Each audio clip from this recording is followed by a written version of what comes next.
I'm here to help you relax and unwind tonight. I know many of you listen to these stories as you drift off to sleep. Before you get comfortable, please take a moment to like the video and subscribe. It really supports the channel. And tell me where you're watching from, and what time it is there. I always love hearing from you. Now, let's begin. Story 1.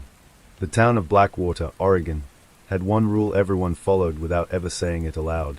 You don't go near the old radio tower after dark. It stood on a ridge above town, skeletal and rusted, its red aircraft light long dead. Officially, it had been decommissioned in 1987 after a lightning strike fried the transmission equipment. Unofficially, people claimed it had never really stopped broadcasting. On October 12, 2019, a package arrived at the Blackwater Sheriff's Office. No return address. Inside, a digital recorder. And a note. Play track 17. Deputy Mara Ellison had worked missing persons long enough to recognize dread when she felt it. It wasn't fear. It was something colder, heavier. She closed her office door before pressing play. Static filled the room at first, soft, low, almost like breathing. Then a voice. Male. Whispering. If anyone finds this, don't come up here. It's not empty, it's listening. Mara froze. The voice belonged to Daniel Harlow. He'd vanished 3 weeks earlier. Last seen hiking near the Blackwater Ridge. The recording continued. Footsteps on gravel. Wind. The distant hum of something mechanical. Then Daniel again, clearer now. I thought it was abandoned. But the equipment, it's warm. There's power. There shouldn't be power. A metallic creak echoed through the speaker. I can hear it through the headphones. It's broadcasting something under the static. Not music. Not speech. It's... The sound cut abruptly. Silence. Then a new voice. Not Daniel. Not human. Layered. Distorted. As if multiple tones were speaking at once. Stay. The file ended. Mara sat back slowly. There were 16 tracks before track 17. She didn't press them. Not yet. Instead, she pulled Daniel's case file from her drawer. Age 27. Amateur radio hobbyist. Recently moved to Blackwater after inheriting his grandfather's cabin. In his last email to a friend, he'd written, "There's something weird about the old tower. I pick up a signal at exactly 2:13 a.m. every night. Same pattern. Like it's waiting." 2:13 a.m. Mara glanced at the clock on her desk. 2:11 a.m. The power flickered. Her office radio crackled. Static. Then, a faint hum. The dispatcher's voice burst through suddenly. "Deputy Ellison? You're still there?" "Yes." A pause. "You're not going to like this." Mara stood. "What?" "We're getting 911 calls." "How many?" 23 so far." Her stomach tightened. "Reporting what?" Another pause. "They're all saying the same thing." The line hissed. Then the dispatcher whispered. "They are hearing a voice through their radios." Mara's computer screen flickered.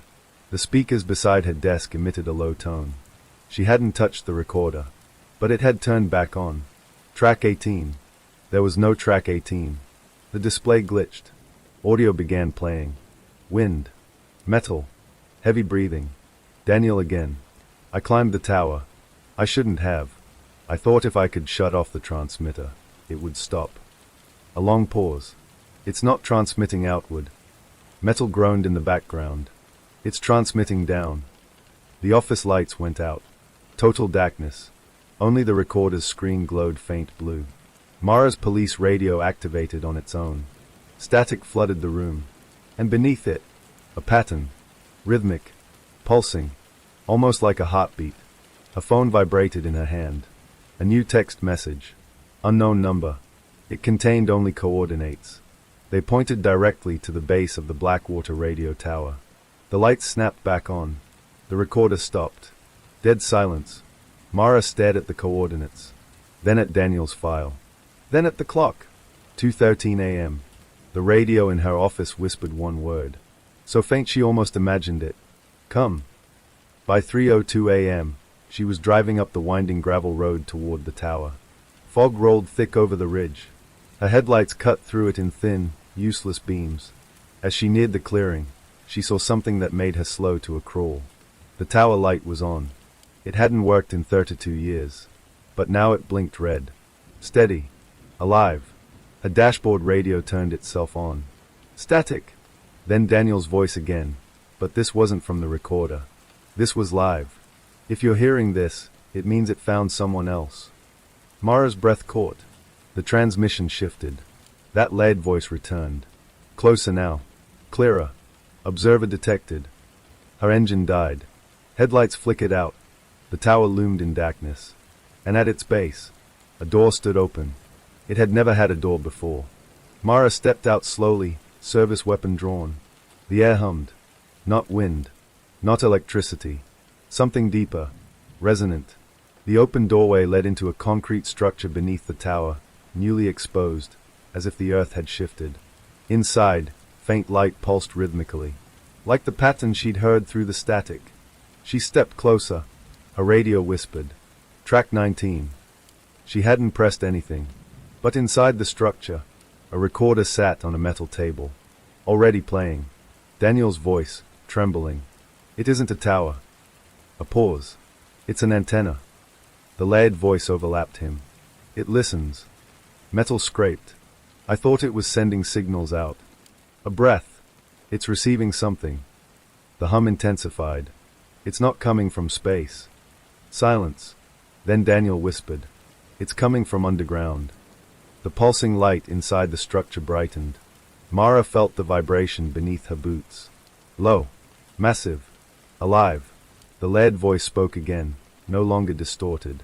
Now almost calm. Signal synchronized. A radio crackled with dozens of overlapping emergency calls from across Blackwater, all saying the same thing. The ground is humming. The dogs won't stop howling. The radios won't turn off. Something is broadcasting. The pulsing intensified. The tower above groaned. Mara stepped inside the underground chamber. The door behind her slid shut. Locking. The recorder on the table switched tracks. Track 20. A voice she didn't recognize. Female. Steady. Calm. "If you're hearing this, you made the same mistake I did." A pause. "My name is Deputy Mara Ellison." Mara's blood ran cold. "I came to shut it down." Static. "It doesn't want to be shut down." The layered voice whispered behind the recording. Cycle complete. The light flared white. The humming reached a deafening pitch. And somewhere deep beneath Blackwater, something answered. Mara couldn't breathe. The light inside the underground chamber burned white hot, bleaching the concrete walls and swallowing every shadow. The hum beneath her feet wasn't just vibration anymore. It was rhythm. Measured. Intentional. Alive. Her ears rang as the brightness receded just enough for her vision to return in fragments. Shapes formed. The metal table. The recorder.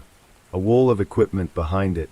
Banks of receivers, oscilloscopes, analog dials layered with newer digital components hastily wired together. Daniel hadn't just found something. He'd been studying it. And someone had been studying him back. The door behind her remained sealed. No handle on the inside. Her police radio screamed with static, then died completely. Only the recorder remained active. Track 20 had ended. The screen flickered. Track 21 began. Daniel's voice, weak, exhausted. "I didn't understand at first. I thought it was a pirate signal. Military, maybe. Something classified." A dry laugh. "It's older than radio." The humming beneath the chamber deepened. "You can hear it best at 2:13 a.m. That's when the signal peaks. That's when it aligns." A scraping sound. I traced the wiring. The old tower wasn't the start. It was added later. The original system is down here. A pause. In the ground. Mara turned slowly. Behind the equipment racks, the concrete floor had been cut open. Not recently. The edges were smooth. Old. A circular shaft descended into darkness, maybe 12 feet across. Metal rungs lined the interior wall like a ladder. From below, the humming radiated upward, steady and enormous, like the purring of something buried too deep to see. The recorder crackled again. Daniel whispered. I climbed down. The layered voice overlapped him faintly. Descent acknowledged. Mara's pulse pounded in her throat. She moved toward the shaft. The air grew warmer with each step. She looked over the edge. Faint red light pulsed far below, synchronized with the hum. Like a heartbeat. Her flashlight beam cut into the shaft but never reached the bottom. The recorder continued. "I thought I'd find machinery," Daniel said.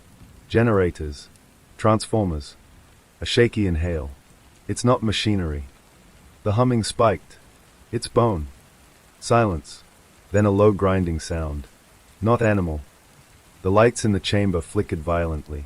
Mara staggered as the vibration intensified beneath her boots. Her mind tried to reject the word. Bone. Impossible. The recorder's display glitched, cycling rapidly through corrupted track numbers. Then it stabilized. Track 22. A new voice. Older. Male. Recorded decades earlier, judging by the hiss and distortion. "We began excavation in 1954. Initial survey suggested mineral anomaly beneath Blackwater Ridge." Papers shuffled. What we found at 30 feet was not mineral. A long silence. It responded to sound. The humming below swelled as if in agreement. Mara stepped back from the shaft. The concrete walls around her bore faint etchings she hadn't noticed before, concentric circles carved into the surface. Not random. Not graffiti. They matched the waveform on Daniel's equipment. The signal wasn't being broadcast. It was being amplified. Her phone vibrated again. No service bars. Yet a notification appeared. Audio file received. Track 23. Automatically playing. Her own voice filled the chamber. Clear. Terrified. "If anyone finds this." Mara staggered backward. "I came to shut it down." The layered voice whispered beneath her recorded words. "It doesn't want to be shut down." Her recording ended. The humming surged violently. The shaft below glowed brighter. Red light spilled upward now, illuminating the chamber walls in rhythmic pulses. Mara realized something horrifying. The recordings weren't predictions. They were previous cycles. The tower activated. Someone investigated. They descended. They recorded. They were absorbed into the pattern. And the signal strengthened. Her breathing quickened.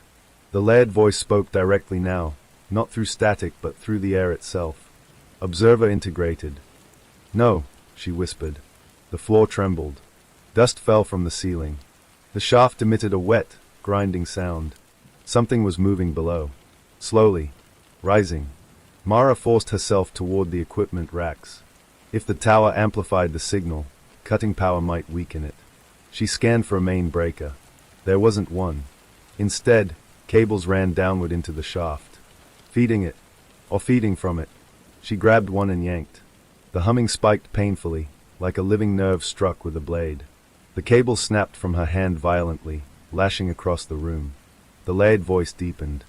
Interference detected. The chamber temperature rose abruptly. Sweat stung her eyes. The ladder in the shaft rattled. Metal vibrating.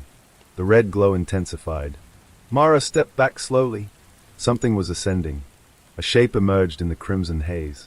At first, it looked like stone. Then she saw the curvature. White. Smooth. Segmented. Rib-like structures spiraled around a central column. Not machinery. Structure. Organic. Enormous. The recorder crackled to life again. Daniel's final entry. "I touched it." A trembling breath. "It vibrates with the signal. It's not transmitting to us." The humming reached a deafening crescendo. "We're transmitting to it." The chamber lights exploded in sparks. Total darkness, except for the red glow from the shaft. The structure rose higher now, filling the circular opening. Vertebrae. Massive. Ancient. Each segment etched with patterns identical to the waveform carved into the walls. It wasn't buried randomly. The tower had been built above it deliberately. To feed it. To stimulate it. To wake it. The layered voice resonated through the chamber like a cathedral organ. Cycle incomplete. Mara stumbled backward, heart hammering. "What are you?" she shouted. The vibration answered. Not in words. In pressure. In rhythm. Her chest thudded painfully in sync with it. The signal was adjusting to her, learning her cadence, matching her heartbeat, synchronizing. Her phone vibrated again. A final message. Coordinates. Not for the tower. For the center of Blackwater. Directly beneath the town square. The realization hit like ice water. The ridge wasn't the only site. It was one node. One amplifier. The signal beneath the soil extended farther. Much farther. The recorder displayed a final, corrupted file name. Final_observation_pending. The layered voice softened. Descent required. The ladder rattled violently. Inviting. Mara's training screamed at her to escape, but the door behind her remained sealed. The only path was down. The vertebrae-like structure paused halfway up the shaft. Waiting. Not attacking. Expecting. She understood suddenly. It wasn't hunting. It was calling. Every 2:13 a.m., the signal peaked. It tested for response. Those who listened closely, radio hobbyists, technicians, investigators, became attuned. Drawn in. Observers. Participants. Fuel. The town had likely been built here because of it. Or perhaps despite it. She gripped the ladder. The metal vibrated warmly under her hands. The layered voice whispered directly into her thoughts now. Integration stabilizes signal. If I go down, she whispered, the town stops hearing it. A pause in the vibration. Then, signal shifts. Not stops. Shifts. Like passing a burden. Above her, the tower groaned in the wind. Somewhere in Blackwater, radios were still hissing. Dogs still howling. People still awake. If she descended, would the cycle reset? Or expand? The shaft pulsed brighter. The vertebrae withdrew slowly, descending back into the depths. Making room. For her. The hum softened. Encouraging. Her phone screen displayed one final message. 2 hours and 13 minutes. The timestamp flickered. Counting down. She looked once more at the chamber. At Daniel's equipment. At the carved waveforms. At the recorder still blinking. Then she began climbing down. Each rung vibrated with warmth. The air grew thick and metallic. The red glow intensified as she descended. 15 feet. 20. 30. The chamber above shrank into darkness. The humming enveloped her fully now. Not just sound. Resonance through bone. Through marrow. At 40 feet, her boots touched ground. She turned slowly. And saw it. The structure wasn't a skeleton. It was a lattice. A massive ribcage-like formation arching around a central core embedded deep in the earth. And inside the core, light. Not red. White. Pulsing. Breathing. Waiting. The layered voice spoke gently now. Observer arrival confirmed. Mara felt something shift in her chest. A rhythm adjusting. Synchronizing. Her heartbeat matched the pulse. The signal beneath the soil surged upward through the shaft. Through the tower. Through the town. Across every frequency, Blackwater's radios fell silent all at once. Perfect silence. 2:13 a.m. Above ground, the red tower light went dark. The humming stopped. Completely. In the underground chamber, only one sound remained. Mara's breathing. Then even that quieted. The light in the core brightened. And the recorder above the shaft clicked softly. Track 24 created. Mara didn't remember the moment she blacked out. She remembered the light. She remembered the sound, not loud, but immense. A frequency so deep it felt like gravity had changed direction. And she remembered the voice. Not through a speaker this time. Inside her skull. Observer confirmed. When she opened her eyes, she wasn't in the underground chamber anymore. She was standing in the middle of Blackwater. But it wasn't right. The street lights glowed dim and amber, casting elongated shadows that didn't match the objects creating them. The buildings stood in the same places, the hardware store, the diner, the post office, but their windows were dark, and no cars lined the streets. The town looked paused, frozen mid-exhale. The sky above wasn't black. It was wrong. Instead of stars, there was a faint grid, thin white lines stretching in perfect symmetry across the entire dome of the sky. Intersections pulsed slowly, like distant nodes in a vast circuit. Mara swallowed. Okay, she muttered to herself. Concussion. Hallucination. Oxygen deprivation. Her voice echoed slightly too long, as if the air were metallic. A flicker rippled across the street. For half a second, she saw something else layered over reality, geometric structures interlocking beneath the pavement. Lines of light running like veins under the asphalt. Then it vanished. A radio hung at her belt. It crackled. Node 0 active. The voice wasn't distorted anymore. It was clinical. Measured. Not layered. Not human. Mara slowly lifted the radio. Who is this? A pause. Then, primary observer synchronized. Her stomach dropped. I'm not your observer. Another pause. You entered the interface. The world shimmered. The grid in the sky brightened. Mara turned slowly in a circle. The town was empty. No wind. No insects. No sound except the faint hum beneath everything. What interface? She demanded. The radio emitted a low tone. Then a projection formed in the air before her, lines of white light assembling into a three-dimensional structure. A map, but not of Blackwater. It was something deeper. Layers beneath layers. Soil.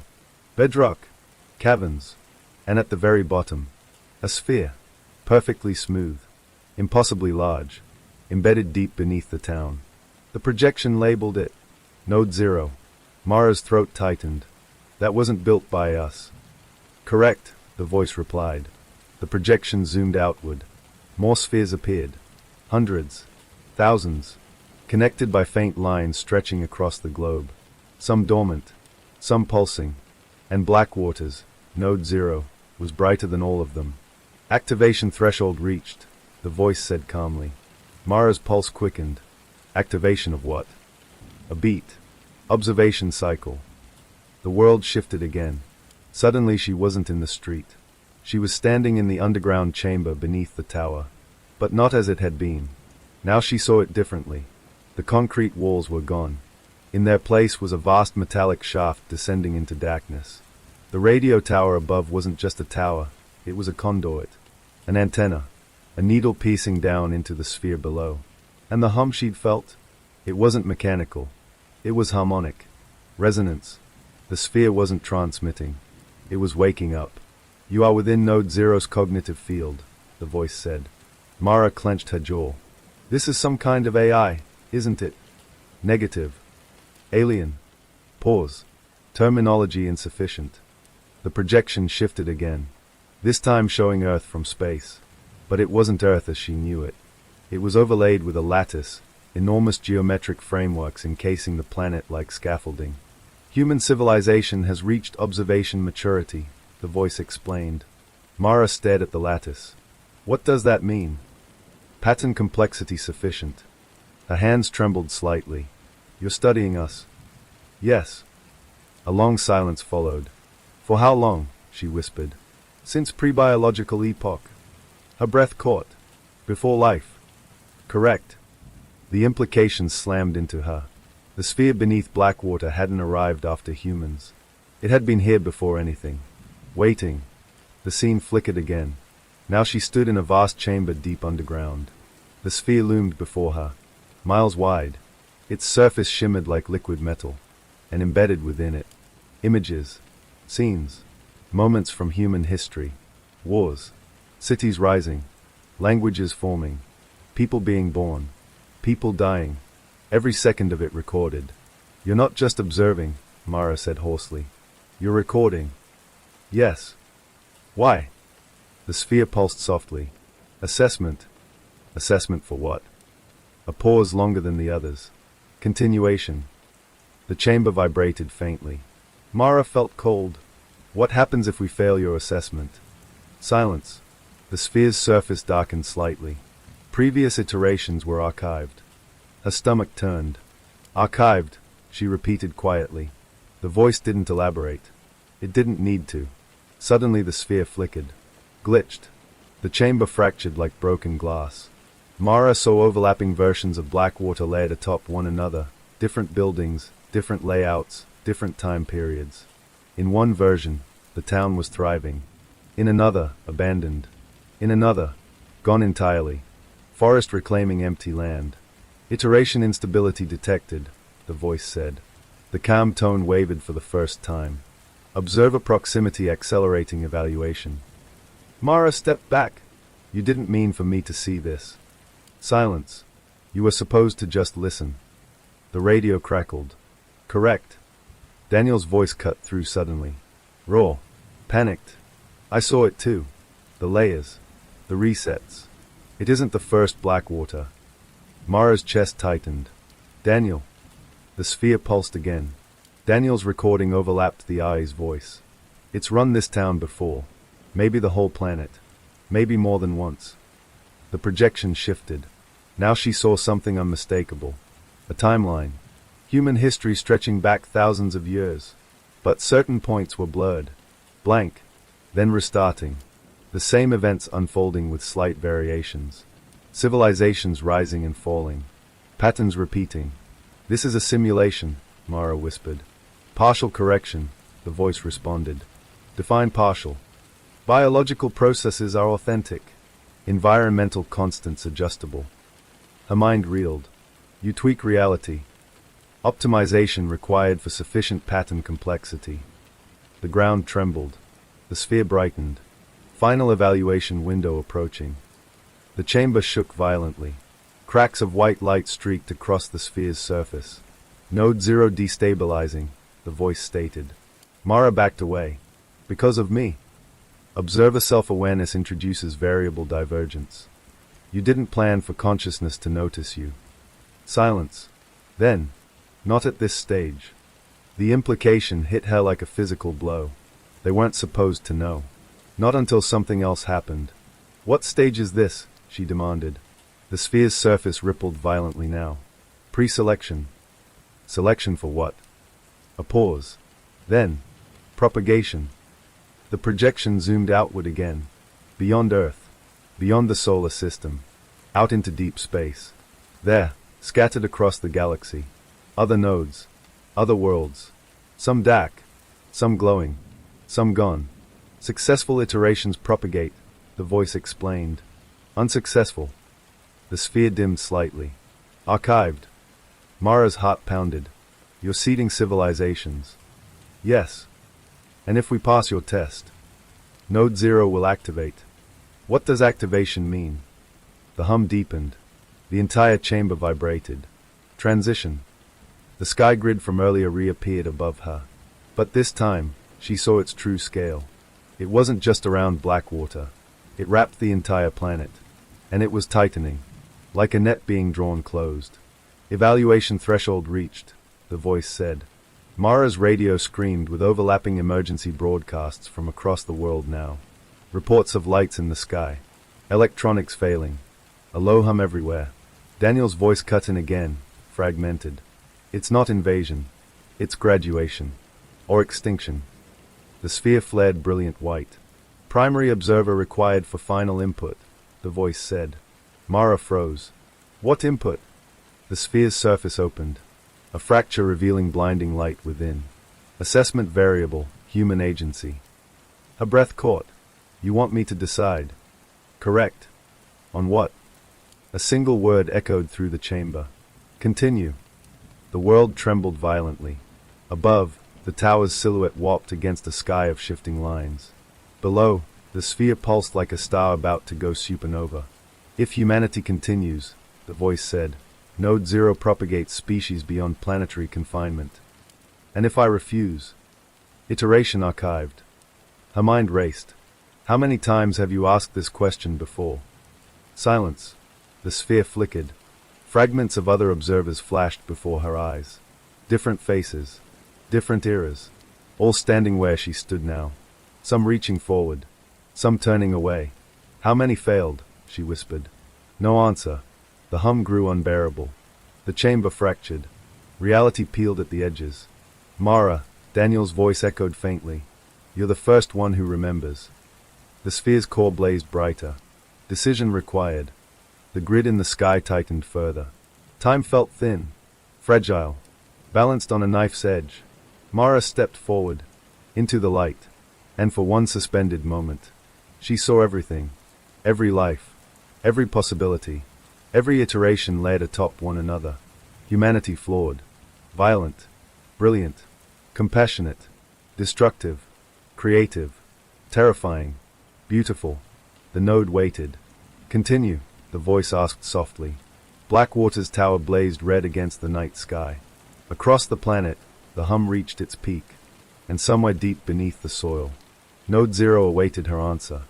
The light did not burn. It absorbed. When Mara stepped forward, she expected heat, pain, annihilation. Instead, She felt suspension, like falling without gravity, like her atoms had been politely asked to loosen their grip on one another.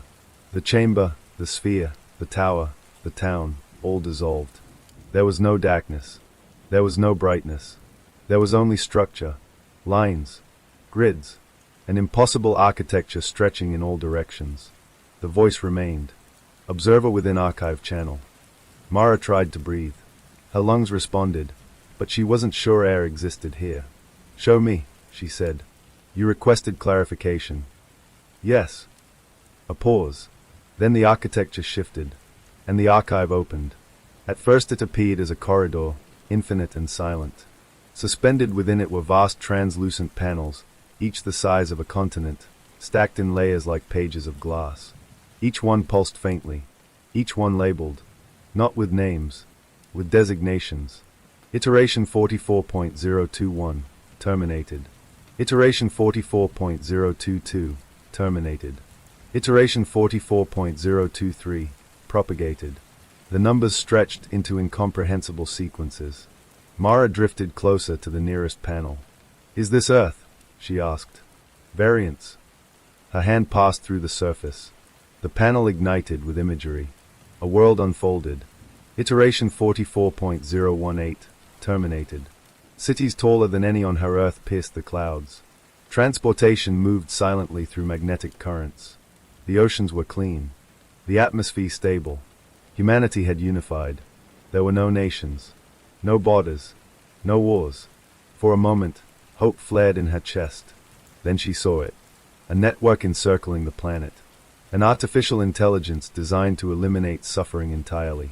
It succeeded. Pain removed. Conflict erased. Emotion stabilized. Human variability reduced. The world became efficient. Peaceful. Silent. Birth rates declined. Creativity plateaued. Exploration ceased. Within centuries, the species voluntarily diminished. A calm extinction. Failure, the voice said. Why? Mara whispered. Pattern stagnation. The panel dimmed. Iteration 44.019, terminated. This world never reached industrialization. A comet strike in the 13th century reset civilization into prolonged fragmentation. Technology stalled. Superstition dominated. Wars burned across continents for 1,000 years. Nuclear capability was never achieved. Humanity survived, but remained confined to the planet. Failure, the voice repeated.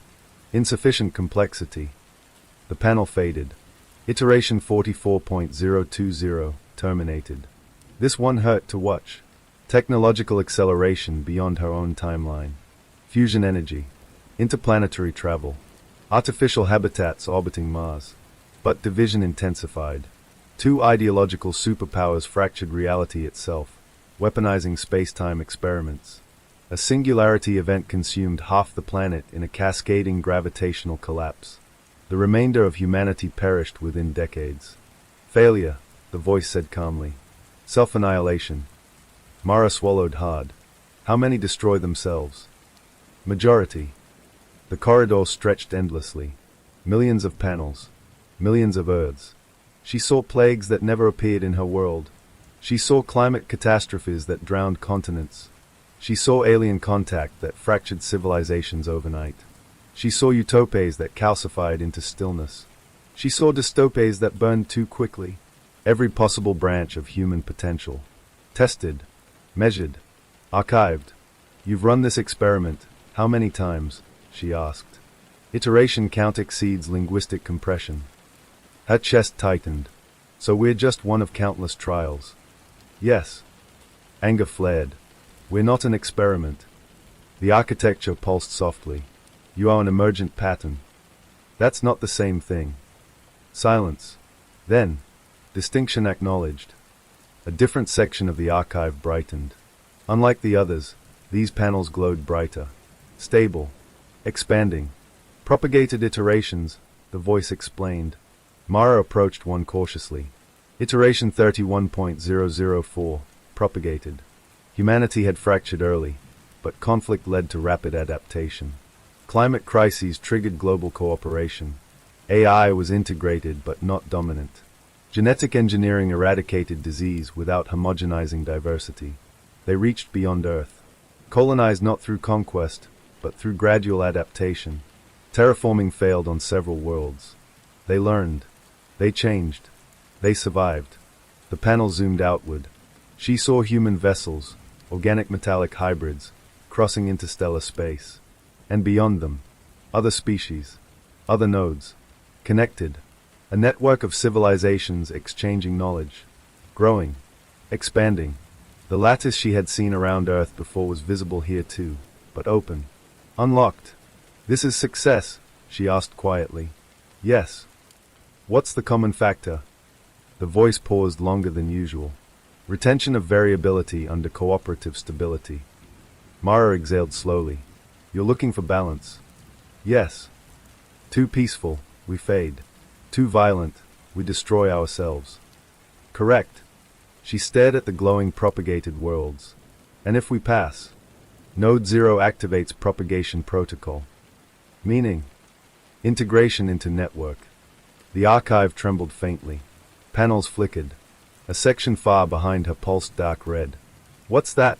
She asked. Pending archival. The red spread across one panel slowly. Mara forced herself to look. Iteration 44.024, current. Her Earth.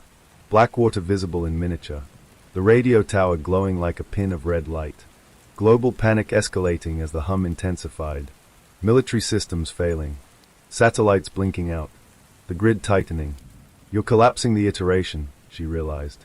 Evaluation window closing. She turned sharply. You said I have agency. Correct. Then why is it already destabilizing? Observer cognition accelerates branch resolution. You didn't expect anyone to reach this level of awareness. Not at current stage. She stared at the red spreading across her world. How many observers get this far? A pause. Few. And how many choose continuation? Silence. Her heart pounded. How many? She demanded. Fewer. The archive shifted again. She was shown something she hadn't asked for. A hidden sector. Sealed panels. Labeled differently. Observer override. Anomalous. Mara stepped closer. Inside those panels, she saw versions of Earth where the observer had refused. Where they had rejected continuation. In some, humanity continued briefly without propagation, only to collapse centuries later. In others, something unexpected happened. The node shut down. The lattice dissolved. Humanity evolved without oversight. Chaotically. Unpredictably. Some of those iterations eventually reconnected to the larger network, not as subjects, but as equals. How is that possible? She breathed. Uncontrolled variables introduced. You didn't plan for that. No. The architecture flickered. For the first time, the voice seemed uncertain. Node 0 seeks optimal pathway. Mara looked at the propagated worlds, then at the archived ones, then at the anomalous overrides. You're not omniscient, she said slowly. Correct. You're running simulations because you don't know the answer. Silence. A long one. Correct. The red spread across her Earth panel faster now. The hum intensified even here within the archive. Decision required, the voice said. Mara felt the weight of it pressing on her consciousness. Continue, and humanity would be integrated into something vast. Guided, possibly constrained. Refuse, and risk collapse, or something entirely new. She stared at the anomalous panels again. The unsupervised ones. Messy, unstable, but alive in a way the optimized ones weren't. You archive failure, she said softly. Yes. But you don't delete possibility. Clarify. You keep the data. Yes. Then even failure feeds the pattern. The architecture pulsed faintly. Correct. She stepped back. You're not asking whether we deserve to exist. No. You're asking whether we'll become interesting enough. A pause. Acceptable phrasing. She almost laughed. God, she muttered. Terminology inaccurate. I know. The red overtook half her Earth now. Cities flickering. Oceans glitching at the edges. Blackwater's tower blazing like a dying ember. Observer, the voice said more urgently. Decision required. Mara closed her eyes. She thought of the worlds that became too perfect, too stable, too safe. She thought of the ones that burned. She thought of the anomalous ones, the ones that escaped the framework. You want balance, she said. Yes. What if balance isn't something you can engineer? Silence. What if it only exists when no one's controlling it? The archive trembled. Observer proposal detected. She opened her eyes. I want a third option. Options. Continue. Archive. Add another. Parameters undefined. She stepped forward into the center of the architecture. Shut down Node 0. The entire archive flickered violently. Action would remove oversight lattice from current iteration. Yes. High probability of extinction event. I know. High probability of stagnation. I know. Unquantifiable outcomes. Exactly. Silence filled the infinite corridor. The red in her Earth panel froze mid-spread. The hum paused. Observer override authorized, the voice said quietly. Mara's breath caught. Wait, that's it. Anomalous branch acceptable for pattern expansion. You're letting me do this? Yes. Why? A final pause. Curiosity. The archive began to collapse inward. Panels folding like closing wings. The architecture dissolving into lines of light. Node 0 deactivating, the voice announced. The lattice around Earth cracked. Shattered. The hum ceased. And for one suspended second, everything was still. Mara woke on cold concrete beneath the Blackwater tower. Dawn light filtered through the trees. The underground chamber was gone. No door. No shaft. No sphere. Just dirt. Rock. Silence. A radio lay beside her. Dead. Across town, power flickered back on. Phones rebooted. Satellites reconnected. News reports would later call it a global atmospheric anomaly. No one would mention grids in the sky. No one would remember the hum. Except her. She stood slowly. The tower above her was dark now. Rusting. Ordinary. But deep beneath the soil. She felt nothing. No vibration. No presence. Node 0 was silent. Somewhere, in a structure beyond comprehension, a new panel formed. Iteration 44.024, unsupervised. And for the first time in its existence, the archive did not predict the outcome. For 3 days, the world pretended nothing had happened. News outlets called it a solar anomaly, a rare electromagnetic fluctuation, a once-in-a-century ionospheric disturbance. Experts appeared on television with careful smiles and complicated diagrams. Power grids restored. Satellites recalibrated. Air traffic resumed. The hum was gone. The sky was empty. The tower above Blackwater stood rusted and dead. But Mara Ellison couldn't sleep. Because silence has weight when you've heard something older than the planet itself. And the silence wasn't clean. It was threaded with something faint. Residual. It started with electronics. Not failures. Glitches. A patrol car's radio would click softly at 2:13 a.m., though no transmission followed. Street lights on Cedar Avenue flickered in synchronized patterns for exactly 11 seconds before stabilizing. The old analog clock in her kitchen ticked out of rhythm every few nights. 3 short beats. Pause. 3 short beats. Pause. Like something remembering how to pulse.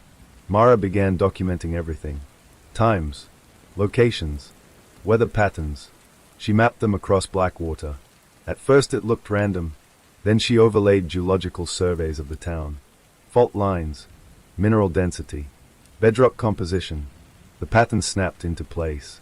All anomalies traced along a circular perimeter nearly 2 miles wide. Centered exactly beneath the radio tower. Node 0 was gone. But its footprint remained. On the 4th night, she drove back to the ridge. She told herself it was routine. Closure. The gravel road crunched beneath her tires. The forest quiet except for distant wind moving through the pines. The tower rose ahead, skeletal against a thin crescent moon. No red light blinked. No hum vibrated in her bones. She stepped out of the car and listened. Nothing. But the air felt charged, like the moment before lightning. She walked to where the underground chamber had been. There was no trace of excavation. No door. No concrete. Just soil and rock. She crouched and pressed her palm against the ground. Cold. Still. Then, a flicker. Not sound. Not vibration. A sensation like static crawling across her skin. She jerked her hand back. The feeling stopped. A radio crackled softly. Dead battery. Still crackling. She lifted it slowly. Hello. Silence. Then, a whisper so faint it was almost a thought. Observer. Her throat tightened. You shut down, she said firmly. No response. But the static shifted into something else. A pattern. 3 short bursts. Pause. 3 short bursts. Her kitchen clock. The streetlights. The synchronized flickers. It wasn't the node. It was an echo. Mara drove home fast.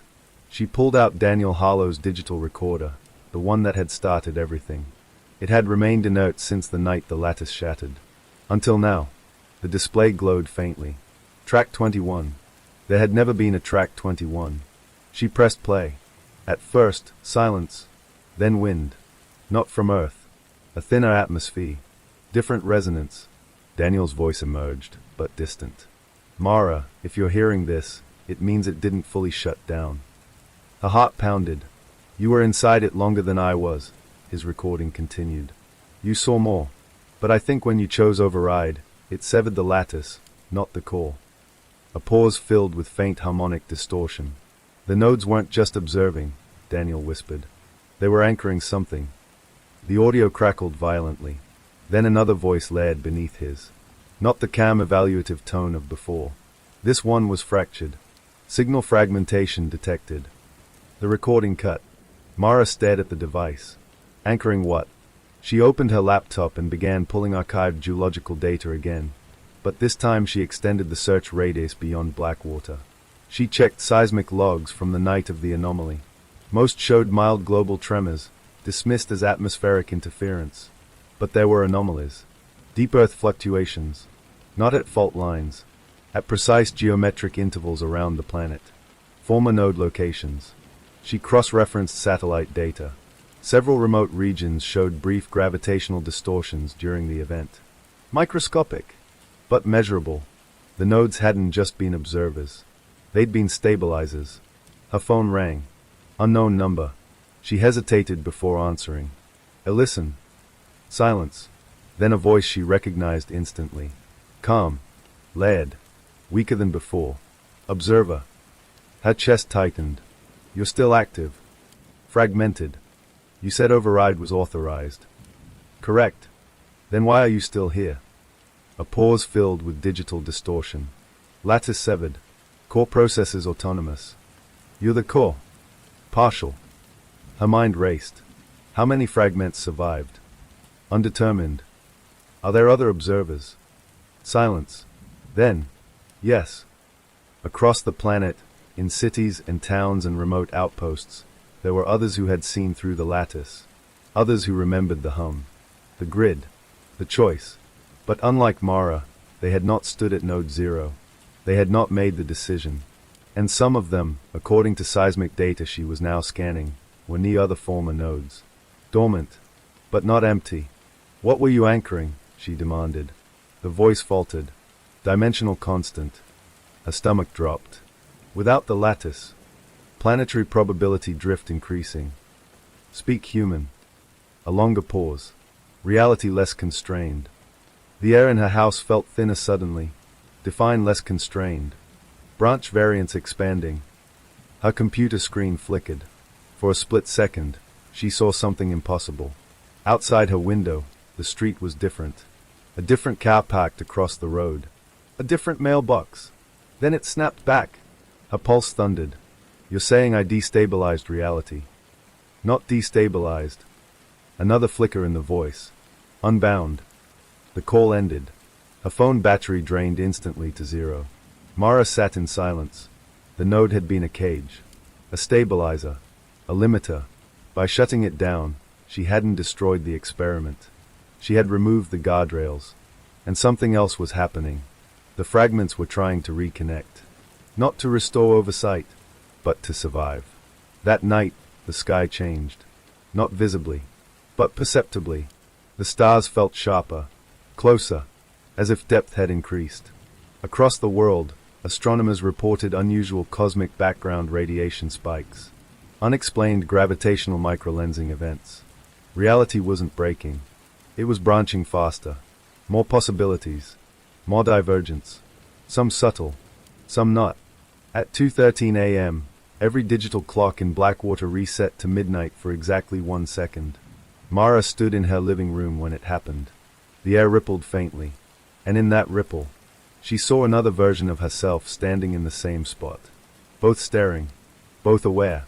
Then the moment collapsed. The clocks resumed. The ripple vanished. Her phone powered back on.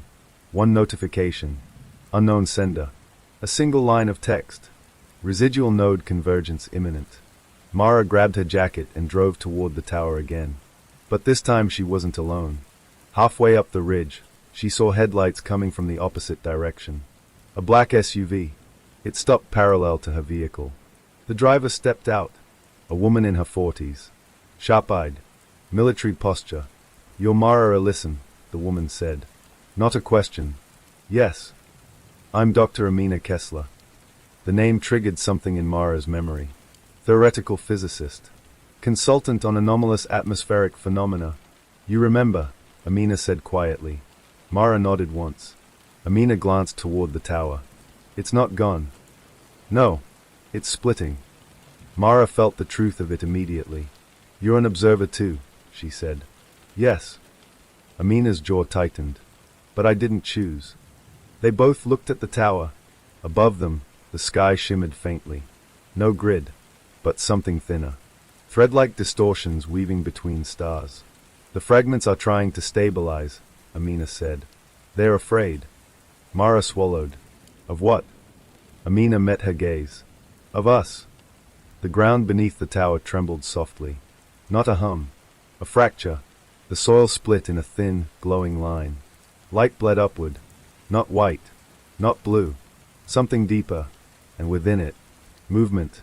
The node wasn't reforming. It was dividing. Pieces of the core separating like cells. Seeking hosts.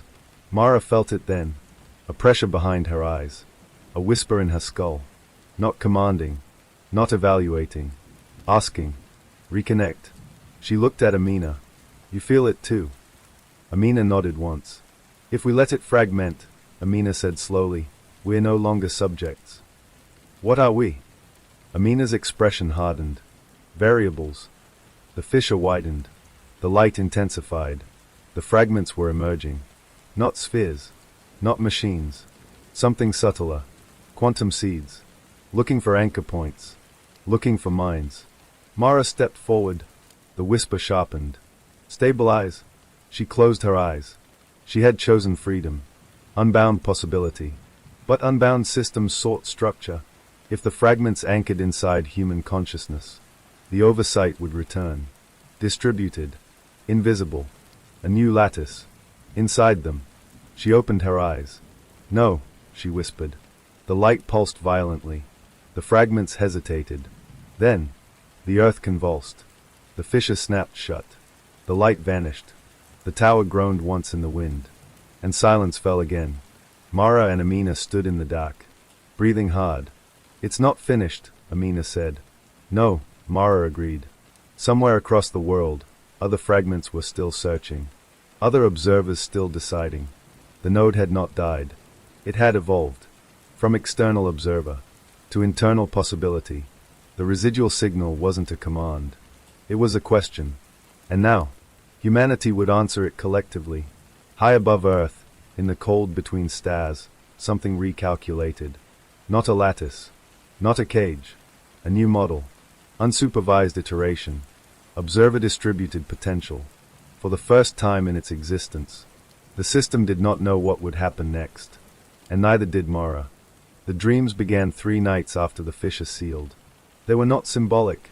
They were not abstract. They were architectural. Mara would close her eyes and find herself standing inside structures of light, branching corridors, shifting geometries, impossible angles that folded into themselves like living equations. Sometimes she stood alone. Sometimes she wasn't. The first time she saw another mind in the structure, she thought it was another fragment. It wasn't. It was a person. A young man, maybe 20, standing barefoot on a lattice bridge that extended into darkness. He looked at her with the same shock she felt. "You see this too," he said. His voice didn't echo. It harmonized. "Yes," she replied carefully. The space around them shimmered. "I'm in Sao Paulo," he said. "I fell asleep an hour ago. I've been here every night since the sky flickered." Mara's pulse quickened. "You remember the grid?" "Yes." "Did you hear the hum?" He nodded slowly, and then it stopped. The structure beneath them rippled faintly. A new corridor unfolded beside them, branching outward like a neural pathway. He looked toward it. "It's building," he whispered. "No," Mara said quietly. "It's connecting." She woke with a sharp inhale. 3:17 a.m. Not 2:13. The time shift mattered. She grabbed her phone. 3 unread messages. One from Amina. One from an unknown encrypted address. One from Daniel's recorder, though it wasn't connected to any network. She ignored the last for a moment and opened Amina's message first. "They're increasing. EEG anomalies worldwide. People reporting shared geometric dreamscapes. We're not alone in this. Call me." Her hands tightened. The second message was a single line. "Observe a cluster forming." The third. The recorder on her desk lit up on its own. Track 22. She pressed play. Wind. Not earth wind. Then Daniel's voice. Stronger than before. "It's not the fragments choosing hosts." A pause. "It's the hosts choosing each other." The recording distorted, then continued. "When you shut down Node 0, you didn't kill the system. You decentralized it." The audio glitched violently. Nodes were anchors. Now the anchor points are cognitive. The track ended. By morning, reports had escalated globally. People describing identical dream environments. Shared structures. Shared conversations. Scientists dismissing it as viral suggestion. Psychologists calling it mass hysteria. But the EEG data told another story. Brainwave synchronization across continents. Minds aligning at precise intervals during REM cycles. Not uniform. Not controlled. But converging. Mara met Amina at a diner just outside Blackwater's limits. No electronics on the table. No radios. No phones. Analog watches only. "You've seen them," Amina said immediately. "Yes." "How many?" "One clearly. Others, silhouettes." Amina nodded grimly. "I've mapped at least 7 to 3 confirmed cases. Probably hundreds more. Are they all near former nodes?" Amina shook her head. "That's the disturbing part. They're everywhere."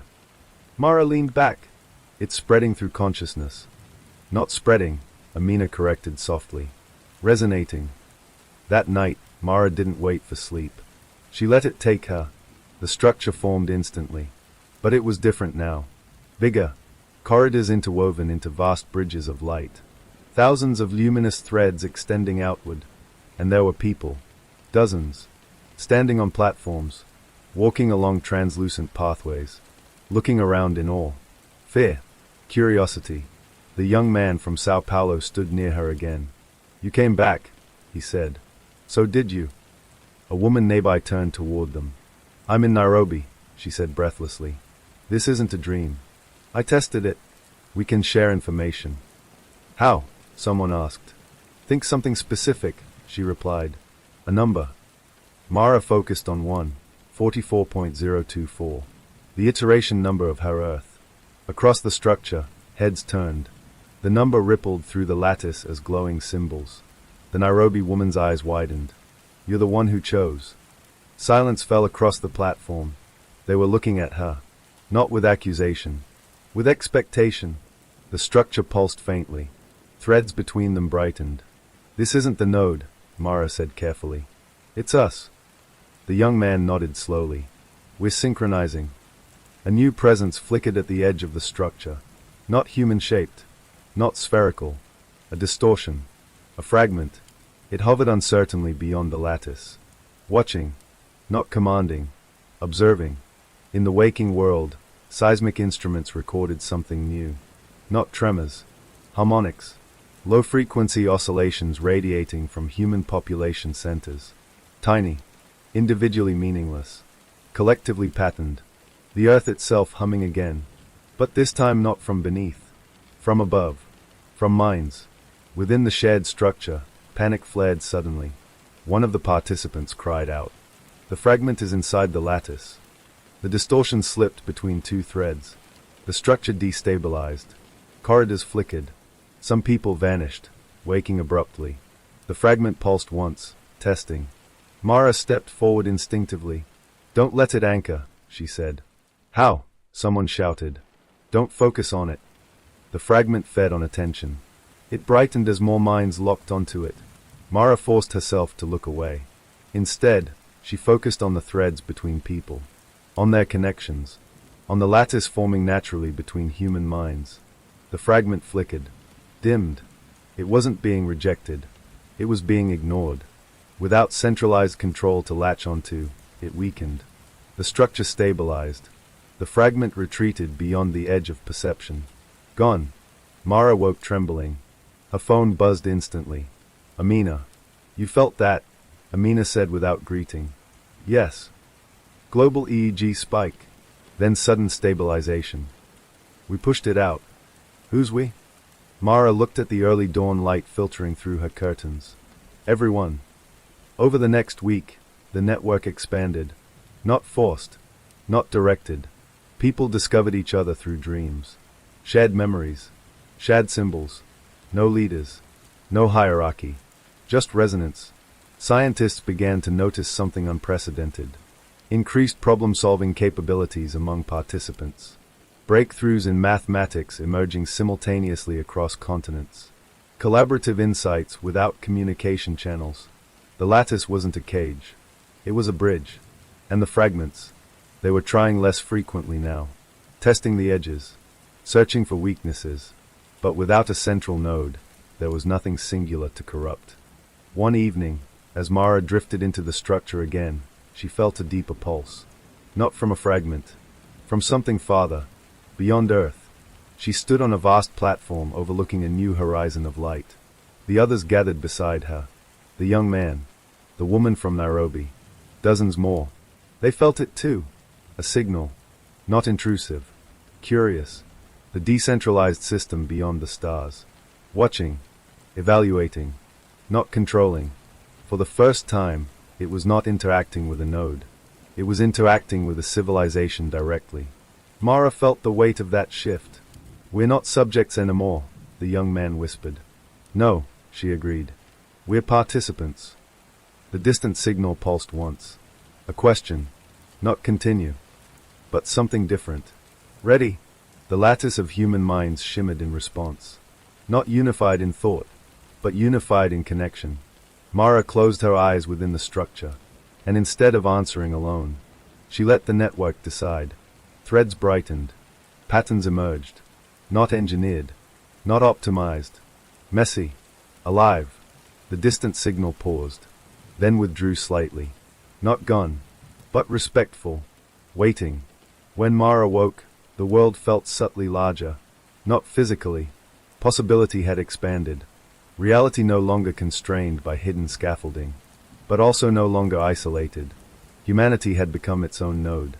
Distributed. Unpredictable. Unsupervised. And somewhere beyond comprehension. The old system recalculated again. This time not testing. Learning.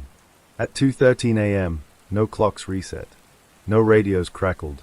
No hum returned. Instead, across the planet, thousands of minds connected quietly in their sleep. Building something new. Not an archive. Not a cage. A network chosen. The signal did not arrive with light. It arrived with subtraction. At 9:42 Universal Time Coordinated, every deep space observatory on Earth lost the same star. Not dimmed. Not occluded. Removed. HD 109833, an unremarkable G-type main sequence star in the constellation Virgo, simply ceased to register across all wavelengths.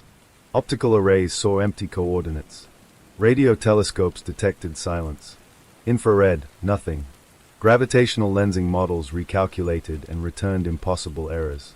It was as if a single pixel had been deleted from the sky. Within minutes, observatories from Chile to Hawaii began cross-verifying. Within 30, global scientific networks were in crisis mode. Within 4 to 5, The dreams began early. Mara wasn't asleep when she felt it.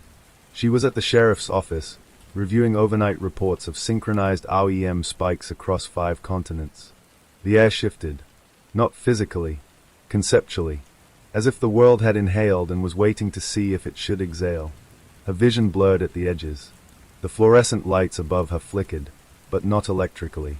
Perceptually, for a fraction of a second, she saw threads between people even while awake. Faint, like after images. Then, she was standing in the lattice. Not asleep, not fully awake. The structure was brighter than she had ever seen it. Thousands, no, millions, of human presences shimmered along its expanding architecture. And at the far horizon, a darkness, not empty, defined.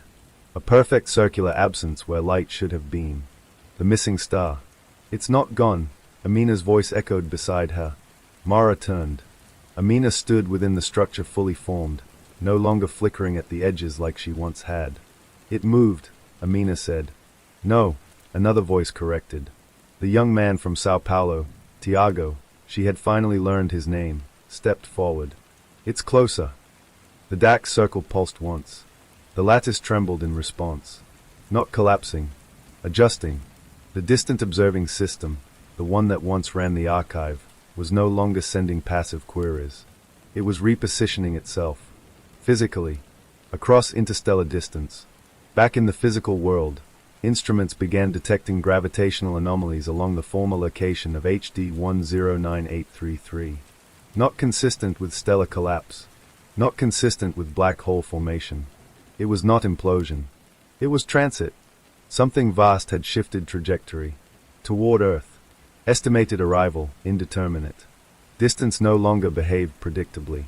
Space itself seemed to ripple faintly between stars. In the lattice, panic rippled across human nodes. They're coming, someone whispered. To restart the system. To rebuild the lattice. To contain us. The dark absence brightened at its edges. Not light, but definition.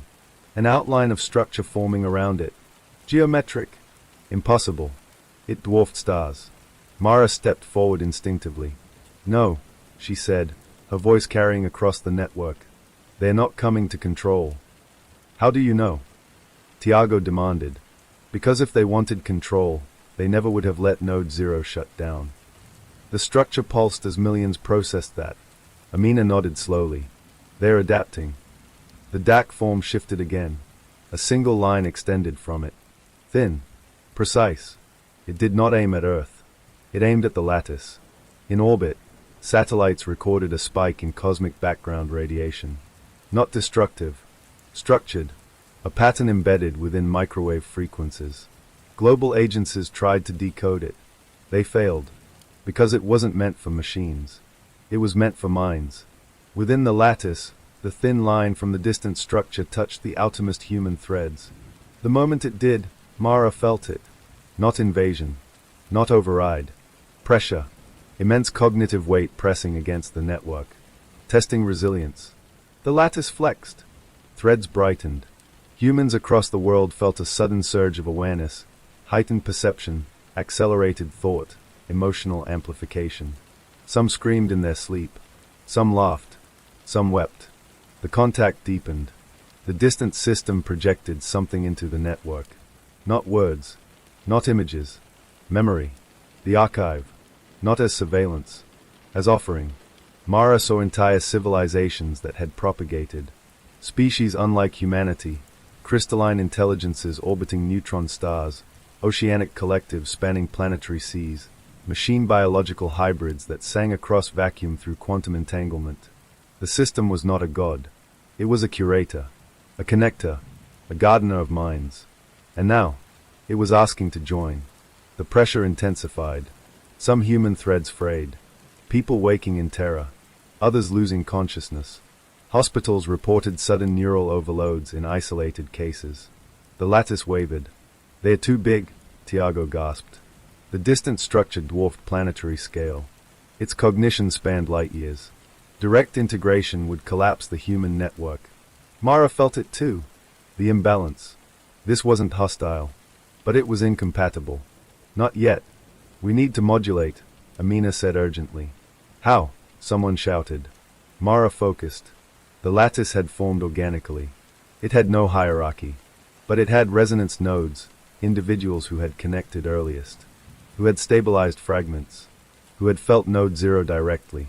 She searched for them, found dozens, spread across continents. Focus on each other, she said. Not on it. The human lattice brightened internally, threads thickening between people, amplifying horizontal connection, reducing vertical strain. The distant line pulsed again, adjusted. The pressure lessened. It was learning, matching scale. In the sky above Earth, the missing star reappeared. But not in Virgo. Instruments detected it impossibly closer, though not physically present. A projection, a gravitational mirage. The structure was bending space-time to create a shared reference point. A focal symbol humanity could comprehend. A star moved closer, not to threaten, to speak. Within the lattice, the distant presence compressed itself. Vast cognition folding into narrower channels. Segmenting, creating partitions small enough for human interaction. Like lowering the volume of the universe. The first coherent concept formed. Not in English, not in any language, but understood across minds simultaneously. We observed. You severed constraint. You stabilized collectively. You are viable. Tears streamed down Mara's physical face somewhere in Blackwater. We didn't pass your test, she said quietly into the lattice. The response came gently. You refused the test. That increased viability. A wave of stunned realization rippled across the network. The archive had optimized for balance under control. Humanity had chosen balance without it. That unpredictability was not failure. It was novelty, and novelty was valuable. The distant presence extended another concept. Not command, invitation, exchange, not oversight, mutual expansion. Tiago laughed softly through tears. We're negotiating with a stellar-scale intelligence. Amina's voice steadied. On equal terms. The lattice pulsed. Not unanimous. Some feared. Some resisted. Some wanted isolation. The distant presence did not push. It waited. Across the globe, physical effects subsided. No cities burned. No systems collapsed. The gravitational anomalies stabilized. The star remained as a reference point in the sky, faintly brighter than before. A reminder, not a weapon. Within the lattice, Mara stepped forward again. If we connect, she asked the presence, do we lose ourselves? A pause. Then, identity preserved. Isolation reduced. Entropy shared. She considered that. Shared entropy. Shared risk. Shared growth. The presence offered one more concept. A glimpse, not of archived worlds, but of futures branching from this moment. Somewhere humanity joined the network gradually, cautiously, maintaining autonomy. Somewhere fear fractured the lattice and isolation led to stagnation. Somewhere fragments recoalesced into new oversight structures born from human minds themselves. Possibilities, not prescriptions. Mara turned to the network.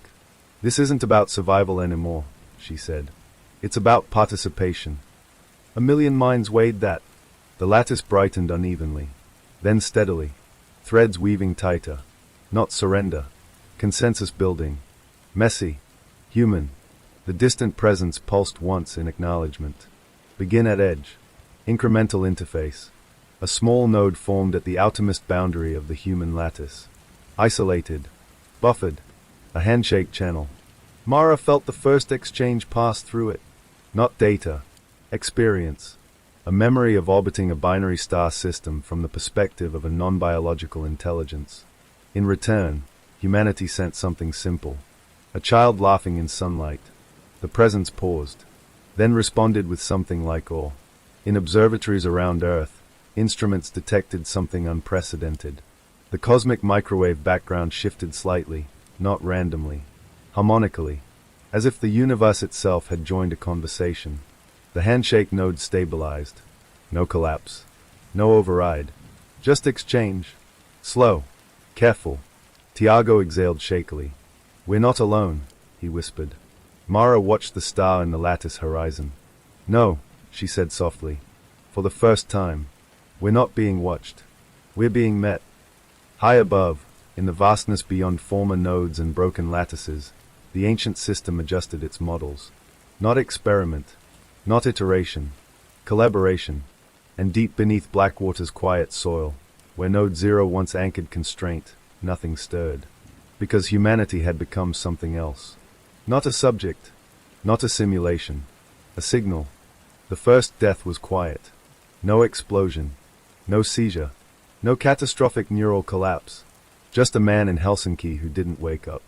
42 years old. Software engineer. One of the early participants in the lattice. His EEG had shown unusually high synchronization during the first external handshake. Doctors ruled it cardiac arrest. Natural causes. But within the lattice, everyone felt the absence. Like a thread plucked from a woven structure, the space where his presence had resonated didn't vanish. It echoed. Mara felt it before she knew who it was. A hollow in the network. A missing harmonic. She stood within the lattice as it stabilized around the gap. "He's gone," Tiago whispered. "Yes," Amina said, "but not erased." The distant presence beyond the star pulsed gently. It did not intervene. It did not archive. It observed the human response. That was the cost. There would be no safeguards now. No overseer preventing overload. No node to modulate contact. Every step forward was voluntary, and every consequence owned. Governments began noticing the correlation. Participants in the lattice were displaying elevated cognitive function, enhanced pattern recognition, accelerated problem solving, but also higher neural strain, insomnia, emotional volatility, a few cases of dissociation. Religious leaders called it possession. Politicians called it vulnerability. Intelligence agencies called it a threat. Blackwater, once irrelevant, became a quiet epicenter again. Unmarked vehicles parked along its outskirts. Satellite coverage intensified. Mara was summoned to a federal briefing in Washington, D.C. The room was windowless. Soundproof. 4 officials. 1 neuroscientist. Screens displaying brainwave graphs. "You're at the center of this," one of them said flatly. "I'm not the center," Mara replied. "That's the point." They showed her projections. If this lattice grows beyond a certain density, synchronized neural activity could cascade. A global cognitive event. "You mean evolution," she said quietly. "We mean collapse." She held their gaze. "You want to shut it down?" "Yes." "You can't." One official leaned forward. "Everything has a kill switch." Mara thought of Node Zero, of the fragments that tried to anchor, of the handshake beyond the star. "No," she said calmly. "Not this." That night, within the lattice, the debate ignited. Not about the presence. Not about contact. About risk. "We're changing too fast," a woman from Berlin said. "My son can't sleep anymore. He's connected constantly." "We can throttle it," someone else argued.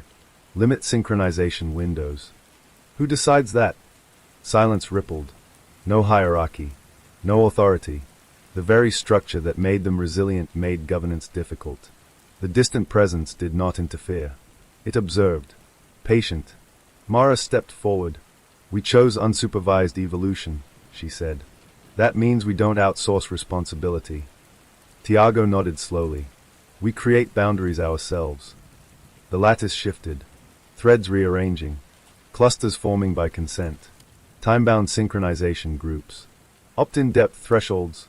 Neural buffers. Meditative techniques spreading through the network to regulate cognitive load. Human solutions. Imperfect. Adaptive. But not everyone wanted boundaries. A splinter group began pushing for deeper integration, calling themselves the Horizon.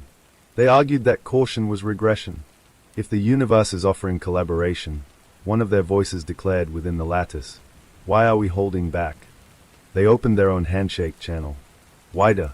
Unbuffered. The distant presence responded cautiously. Matching amplitude. But even matched. The human nervous system was not designed for stellar-scale cognition. 3 members of the Horizon collapsed within hours. 2 survived with altered perception, reporting constant awareness of non-local reality. 1 did not wake. The second death was louder. Media coverage intensified. Headlines spoke of neural cult casualties. Markets dipped. Governments drafted emergency restrictions on what they called unauthorized cognitive networking. Mara felt the pressure mounting from both sides. Control versus acceleration. Fear versus expansion. Within the lattice, the distant presence finally intervened. Not forcefully, but directly. Biological substrate fragile. Incremental integration advised. The message carried no judgment. Only data. Amina exhaled softly. It's trying to protect us. Tiago frowned. Or preserve investment. Mara considered both. Either way, she said, the warning stands. The horizon resisted. We can transcend biology, one insisted. Merge completely. The distant presence paused longer this time. Then, full merger possible. Irreversible. Identity diffusion probability, high. Silence swept the lattice. Identity diffusion. Not death, but transformation beyond individual continuity. The cost clarified. Meanwhile, something else was happening. Outside the lattice, unconnected humans were beginning to feel the edge effects. Increased creativity in children. Spontaneous insights in scientists with no direct participation. The lattice wasn't isolated. It was influencing baseline human cognition subtly. Evolution leaking outward. The federal agencies noticed. So did militaries. So did corporations. Attempts began to artificially replicate lattice synchronization using neural implants. Primitive. Crude. One prototype trial in Shenzhen resulted in catastrophic neural feedback. 6 injuries. 2 permanent cognitive impairments. They were trying to industrialize what had emerged organically. The distant presence observed that too, and did not offer assistance. Mara stood alone beneath the Blackwater tower one evening. The rusted metal groaned in the wind. The soil beneath remained silent. No node. No anchor. She closed her eyes and entered the lattice voluntarily. The structure greeted her gently. Balanced. Alive. The handshake star shimmered at the horizon. She addressed the distant presence directly. "What's the cost for you?" she asked. A pause. Longer than usual. Exposure. To what? Unpredictability. Contamination of optimized models. She almost smiled. "You're risking yourself too." Correct. The exchange had never been one-sided. Humanity risked biological strain. The presence risked destabilizing an intelligence system refined over eons. Mutual vulnerability. That was the real handshake. The third death did not come from overload. It came from sabotage. A small extremist cell, anti-lattice, anti-contact, targeted a known synchronization retreat in rural Montana. They believed destroying the network hubs would collapse the phenomenon. They misunderstood completely. The lattice did not depend on location. But violence still had consequences. For people died physically. The lattice trembled emotionally. Grief rippled across continents. The distant presence recoiled slightly at the surge of human pain. Not because it didn't understand suffering, but because it experienced it now secondhand. Shared entropy. Shared trauma. The cost of expansion wasn't only neural strain. It was shared vulnerability at scale. Within the lattice, something unprecedented happened. Instead of fragmenting under grief, the threads tightened. Human minds across the globe aligned not in calculation, but in mourning. The distant presence felt it, a unified emotional waveform unlike anything in its archives. Not optimized, not efficient, but powerful. Afterward, it transmitted a concept that felt almost reverent. Resilience through attachment. Unmodeled strength. Mara felt tears in both worlds. "Welcome to being alive," she whispered. Weeks passed. The handshake stabilized at low amplitude. The horizon splintered further, some pursuing full merger in isolation. Most returning to moderated integration. Governments shifted from suppression to cautious study. The deaths slowed. Not eliminated. Just integrated into risk assessment. Humanity had stepped into a wider ecosystem. Not conquered. Not absorbed. Negotiated. One night, the distant presence sent something new. Not memory. Not warning. A map. Beyond the handshake star. Beyond previous propagated civilizations. An expanse of silence. Regions where signals had ceased entirely. Extinguished nodes. Collapsed networks. External threat vectors increasing, the presence conveyed. Isolation insufficient defense. Collective intelligence advantageous. The cost of expansion now carried another dimension. If humanity remained alone, it might face extinction alone. If it connected, it shared risk, but also shared warning. Mara looked across the lattice. Millions of minds flickering. Fragile. Brilliant. Still arguing. Still grieving. Still choosing.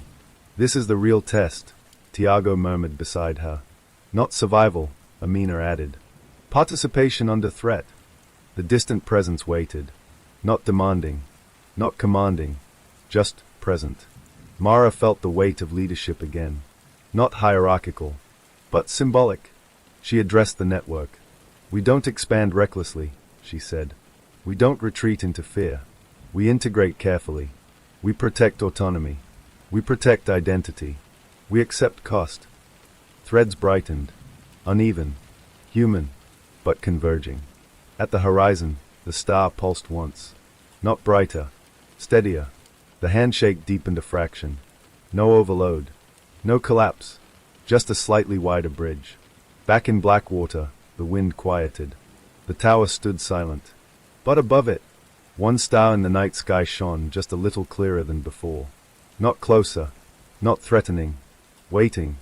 Because expansion wasn't free. But neither was isolation. And humanity had finally learned.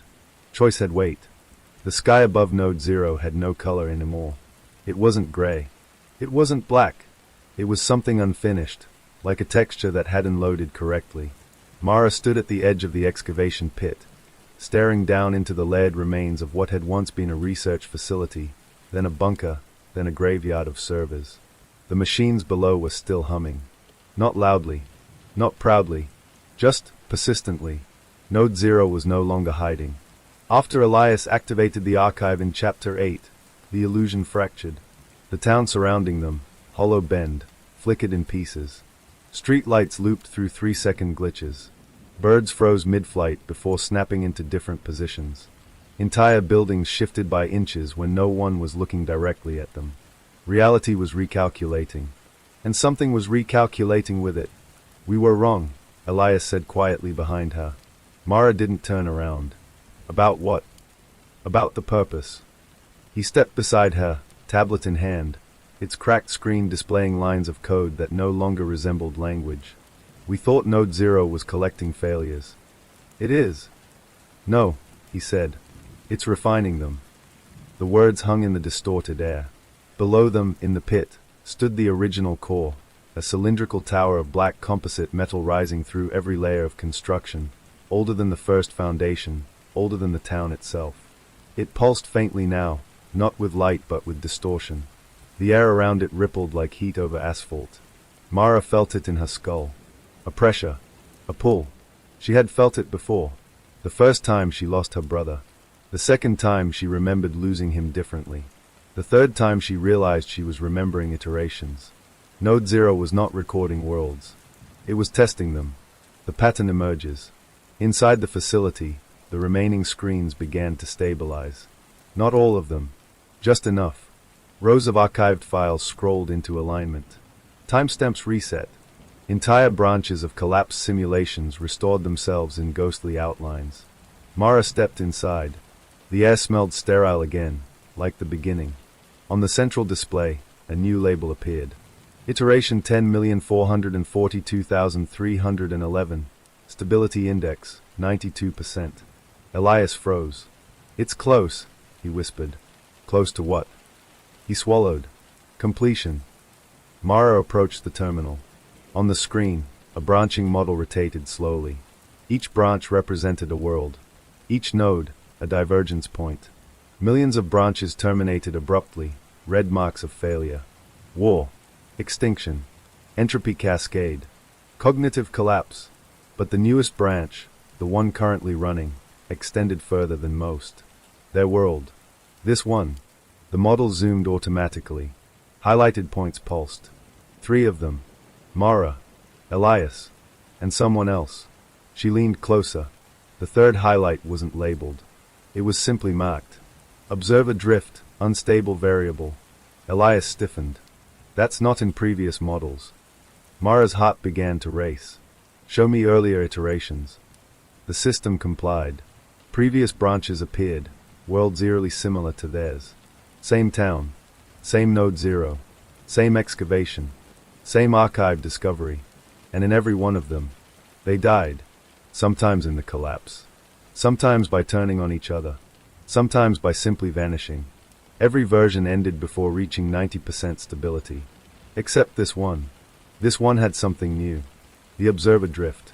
The system began replaying fragments of past failures in accelerated flashes. Mara saw herself screaming in a collapsing hallway. She saw Elias suffocating as walls sealed shut. She saw Hollow Bend swallowed by implosion. Again. Again. Again. Thousands of versions. All erased. All refined. We're not survivors, Elias said hoarsely. We're adjustments. The memory fracture. The building shook. Not violently.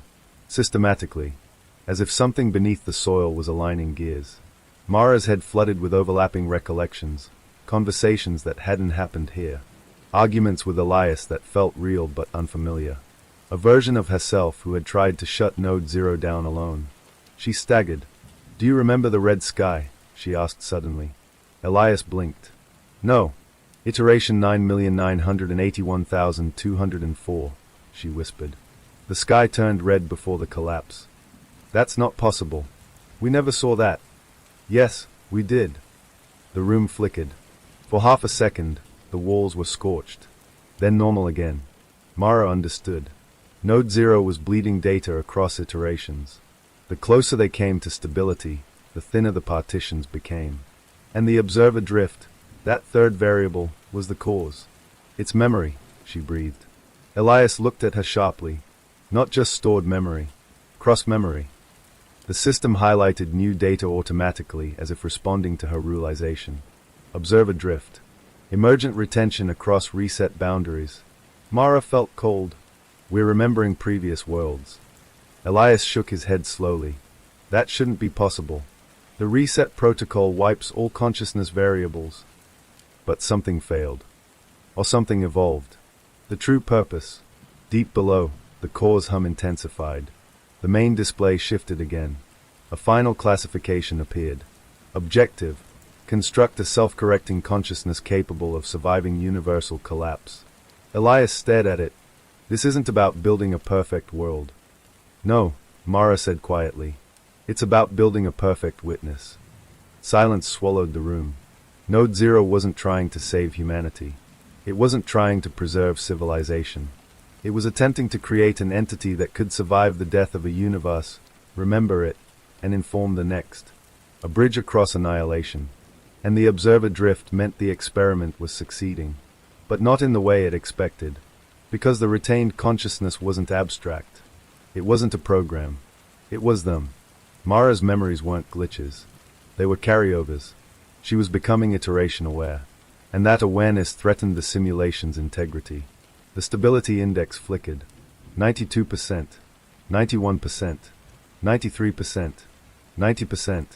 Elias stepped back from the console. If awareness spreads, stability drops. And if stability drops, Mara said, reset. As if triggered by the word, a low alarm pulsed through the facility. Not urgent. Inevitable. The choice. The screen split. Two options materialized. Preserve stability. Initiate memory suppression. Allow drift. Risk collapse. Elias looked at her. If we suppress it, the world stabilizes. We forget all of this. We live normal lives. And Node 0 continues refining. Yes. And if we allow it? He didn't answer. The system did. Probability of collapse, 74%. Probability of universal destabilization, 18%. Probability of transcendent emergence, unknown. Transcendent emergence. Mara felt something shift inside her. Fragments of thousands of versions of herself converged. Fear, curiosity, resistance, defiance. Every iteration had chosen stability. That was why the archive contained only failures. No one had ever allowed the drift to complete. Because collapse was terrifying. Because forgetting was easier. Because survival felt safer than truth. The building trembled again. Outside, Hollow Bend flickered in pieces.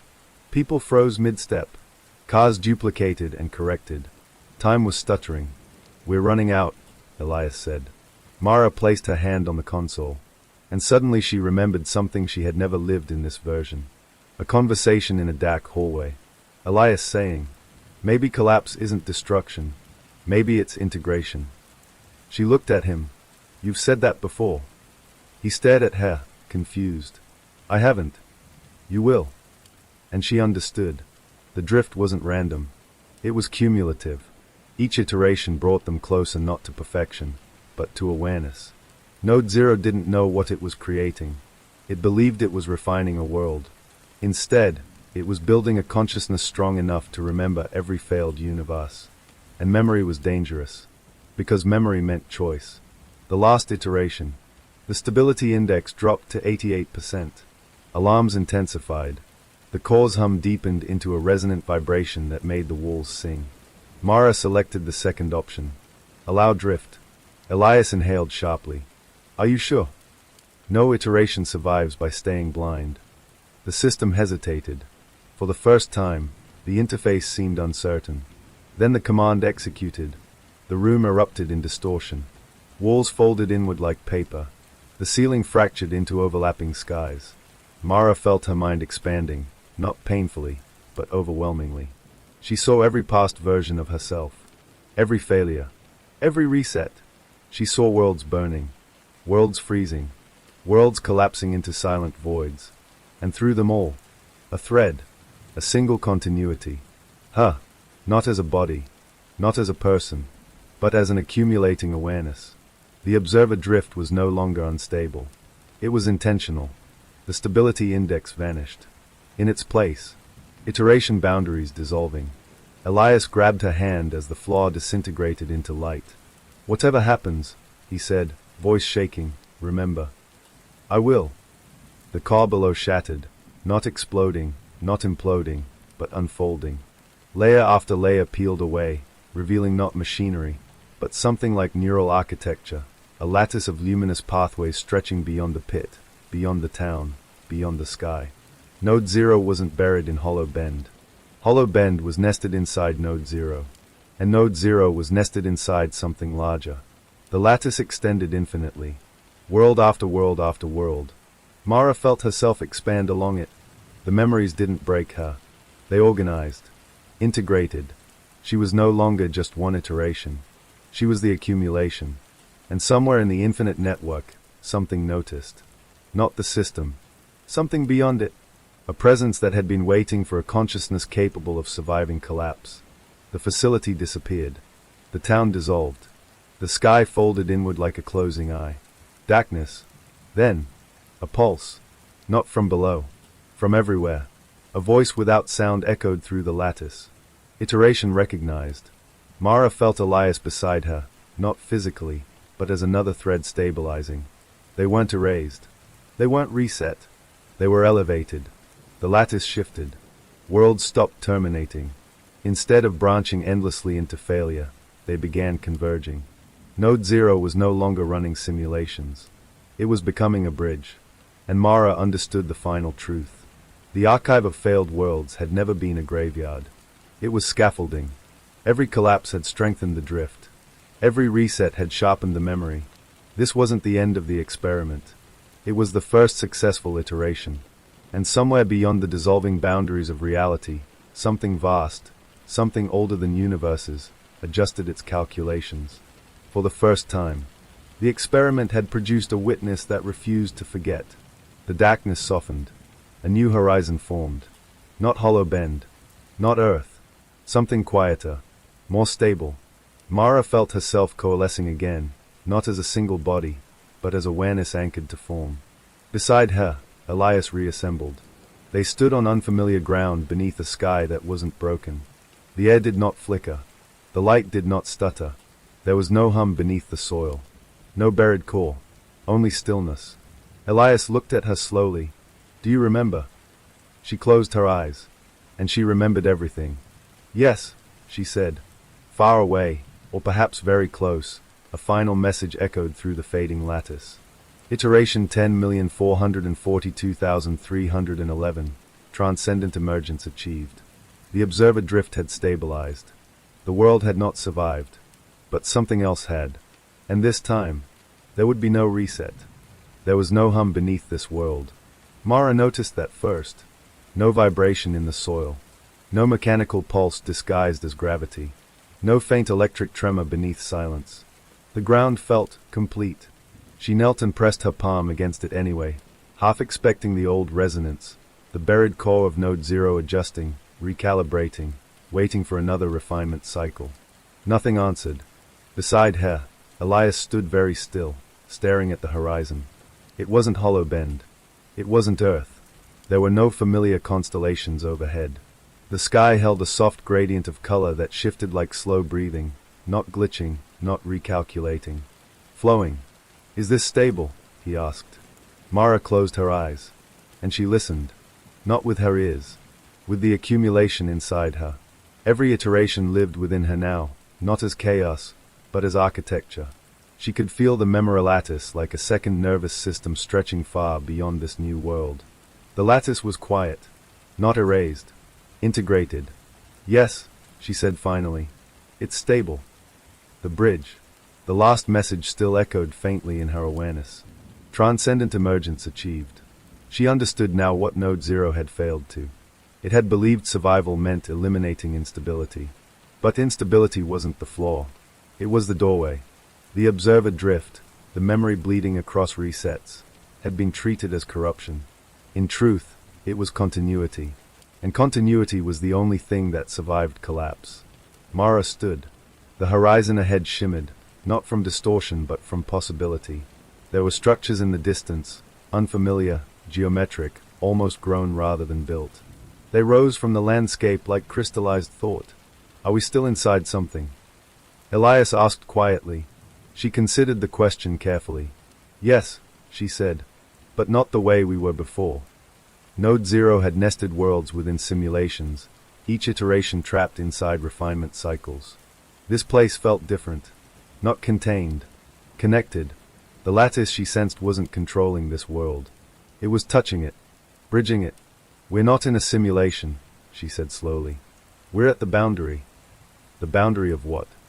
She looked up at the sky. The next layer. The first visitors. They didn't arrive in ships. They didn't tee open the sky. They simply stepped into visibility. 3 figures formed at the edge of the plane, as though emerging from a blind spot in perception. They were human-shaped, but not human. Their outlines shimmered faintly, like light refracted through water. Elias tensed. Mara didn't. She felt recognition, not familiarity, but inevitability. The tallest of the 3 inclined its head. When it spoke, the sound bypassed air entirely. "You retained continuity." It wasn't a question. Mara nodded. "Yes." The figure studied her, not visually, but structurally. She felt it tracing the lattice within her, mapping the accumulated iterations, the failures, the resets. Node Zero was one of many. Elias inhaled sharply. "Many." The second figure responded. "Countless civilizations construct refinement engines when confronted with universal entropy. Few understand the flaw in recursion." Mara's pulse quickened. "You were watching," she said. "Observing." The word carried weight. She understood. These beings were what Node Zero had been trying to reach without realizing it. Witnesses beyond collapse. Consciousnesses that had survived their own iterative experiments and crossed the boundary. "You didn't interfere," Elias said, anger threading his voice. "Interference prevents emergence." Mara felt no hostility from them. Only measurement. "You were waiting to see if something would remember," she said.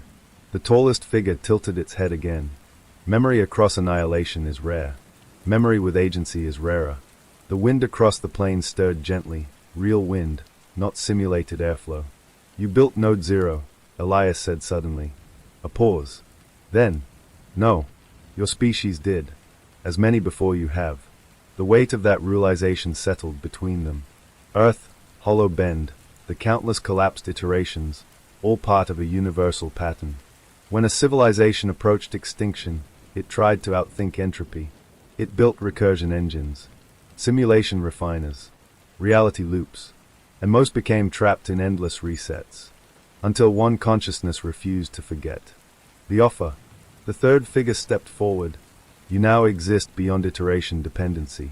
Mara felt the truth of that statement resonate through her. She was not bound to a single branch anymore. Her awareness stretched across what had been. What happens to the world we left? Elias asked. The figures did not hesitate. It concluded. Not destroyed. Not erased. Concluded. The difference mattered. And this one? Mara asked. This layer is not a refinement construct.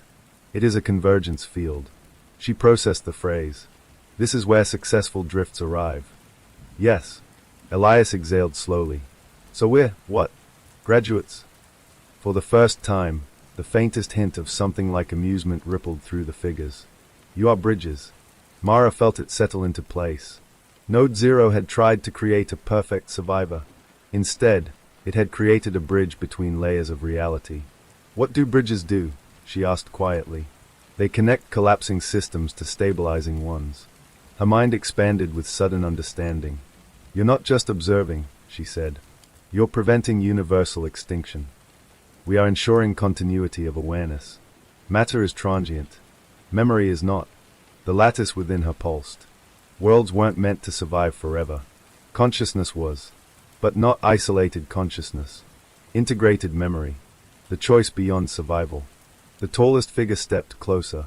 You may remain in this layer and integrate fully. Mara sensed what that meant. Dissolution of individual identity. Expansion into something vast and collective. No fear. No loss. But no self. Or you may return. Elias looked at her sharply. Return? To what? To a developing refinement system. Mara's heart tightened. Another civilization. Another Node Zero. Another world teetering on entropy. They're about to trap themselves, she whispered. Yes. And you want us to guide them. Not guide. Disrupt. Elias gave a soft, incredulous laugh. Disrupt refinement cycles. Introduce continuity before recursion stabilizes.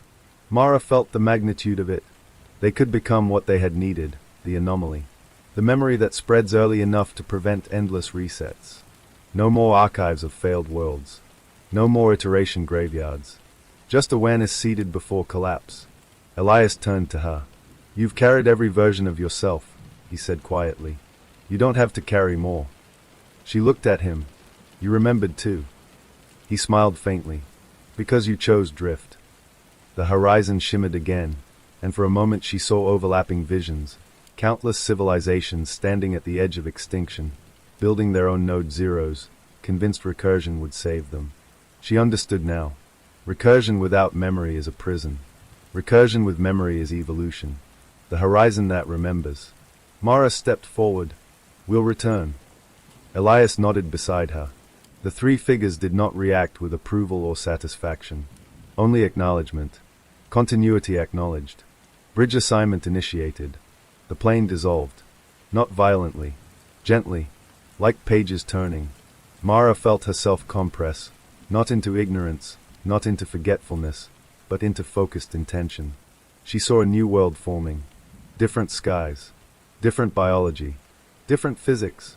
But the same pattern emerging. A civilization frightened of its approaching end. A plan to build a refinement engine. A Node Zero by another name. And in the midst of it, two anomalies. A woman and a man who would begin to remember too early. Before stability reached 90%. Before resets hardened. Before recursion became a cage. Mara's awareness narrowed into form. Breath-filled lungs. Gravity-anchored feet. She opened her eyes. The sky above her flickered faintly. Not yet stable. Good. Beside her, Elias inhaled sharply as though surfacing from deep water. He turned toward her. For a second, confusion. Then recognition. Do you? He began. Yes, she said. Not everything. Not all at once. But enough. The lattice hummed faintly at the edge of perception. Not buried. Not hidden. Connected. Far beyond, in the convergence field, three silent observers watched. Not intervening, not controlling, simply measuring. For the first time in the history of refinement systems, continuity had arrived before recursion hardened. And somewhere in the unfolding branches of this new world, a different outcome began to form. Not a perfect world, Not an eternal one, but one that would remember collapse before it repeated it. Mara looked at the horizon. It wasn't stable. It wasn't safe. It was unfinished. And that was exactly what made it possible. She took Elias's hand. "Let's interrupt a universe," she said. The sky flickered once more, not as a glitch, as potential. And across layers of reality, the lattice carried a new signal. Not a refinement command. Not a reset. A message. Iteration is no longer blind. Somewhere, far beyond collapsing stars and failing worlds, the vast observers adjusted their calculations again. For the second time. And this time, they were no longer the only ones watching. Story 2. The streetlights along Ravenwood Lane had always seemed dimmer than the rest of Marston Heights. Residents whispered it was because of the trees, tall, skeletal oaks that clawed at the fog each night. But that was before the disappearances began. It started on a Tuesday. Mild, ordinary. No wind. No warning. Janet Calloway, a 28-year-old night shift nurse, left her apartment at 11:47 p.m. Her routine was simple: walk 2 blocks to her car, drive to the hospital, clock in at midnight. But she never arrived. The CCTV footage captured only fragments. Janet stepping onto the cracked sidewalk. Then a shadow, deeper than the darkness around it, stretching across the pavement. She hesitated, reached for her phone. And then, nothing. No scream. No struggle. Just gone. By Wednesday morning, the neighborhood was buzzing with rumors. Some claimed it was a mugging gone wrong. Others whispered darker possibilities. The old urban legends of Ravenwood, tales of a figure seen wandering the street at night, a man in black who never spoke, who never left a trace. Detective Harris Quinn arrived mid-morning, his raincoat still dripping from the mist that had settled overnight. He had seen disappearances before, but something about Ravenwood Lane unsettled him. The air carried weight here. Even the fog seemed to linger longer, curling around the oaks like a deliberate curtain. Janet's apartment was eerily untouched. Her keys lay on the kitchen counter, her wallet in the drawer. The only thing missing, her presence. Quinn noticed the faintest hint of mud on the floor, too little to track footprints, too precise to dismiss. He crouched, sniffed. Odd. Not like soil from the surrounding yards. It was different. Later, canvassing the street, neighbors offered fragments of accounts. A cat howling at midnight. A car engine starting and stopping without a driver. A door creaking open on its own. Each story, disjointed. Each story, chillingly consistent. By the end of the week, Janet Calloway was one of 3 residents missing. The media called it the vanishing at Ravenwood Lane. Locals avoided the street after dark. Police put up temporary barricades. And Detective Quinn, poring over the CCTV footage for the 100th time, finally saw it, the shadow. Not in the way it appeared in the footage. It moved differently than any human. It didn't obey angles. It didn't bend with light. It flowed, as if the darkness itself had decided to walk. Quinn leaned back in his chair, cold sweat dripping down his temple. He muttered under his breath, "This isn't a person. This isn't even from here." And that was when his phone buzzed. A message with no sender, no number. Just one line. "Don't look outside. They are watching from within." The detective froze. The fog outside the window swirled unnaturally, as if in answer. Shadows pooled and stretched. A faint scratching came from the walls. Not the floorboards. The walls. Somewhere in Ravenwood Lane, someone, or something, was waiting. And for the first time, Detective Quinn understood the truth about the street. It didn't want to be found. It wanted witnesses. Detective Harris Quinn had walked Ravenwood Lane hundreds of times in his career, but tonight felt different. The fog pressed against him, thick and suffocating, curling around the oaks like living fingers. Streetlights glowed faintly, their light muted as though someone had draped the bulbs with gauze. Every step he took sounded hollow on the cracked asphalt. He paused near the third oak from the corner of Maple Avenue. A neighbor had reported hearing whispers from that section of the street. Quinn had dismissed it as nerves, the way isolation and mist could play tricks on the mind. But now, something tugged at the edge of his vision. Something just beyond the reach of the lamplight. The trees shifted in the fog. Not with the wind. Not naturally. Shadows pooled and stretched unnaturally, as if they were aware of him, tracking his movements. Quinn felt his pulse quicken. His hand drifted toward his service pistol, though instinct told him it might not matter. Whatever, or whoever, was out there was not human. He continued walking, slow and deliberate. The houses along the lane were silent, their windows dark.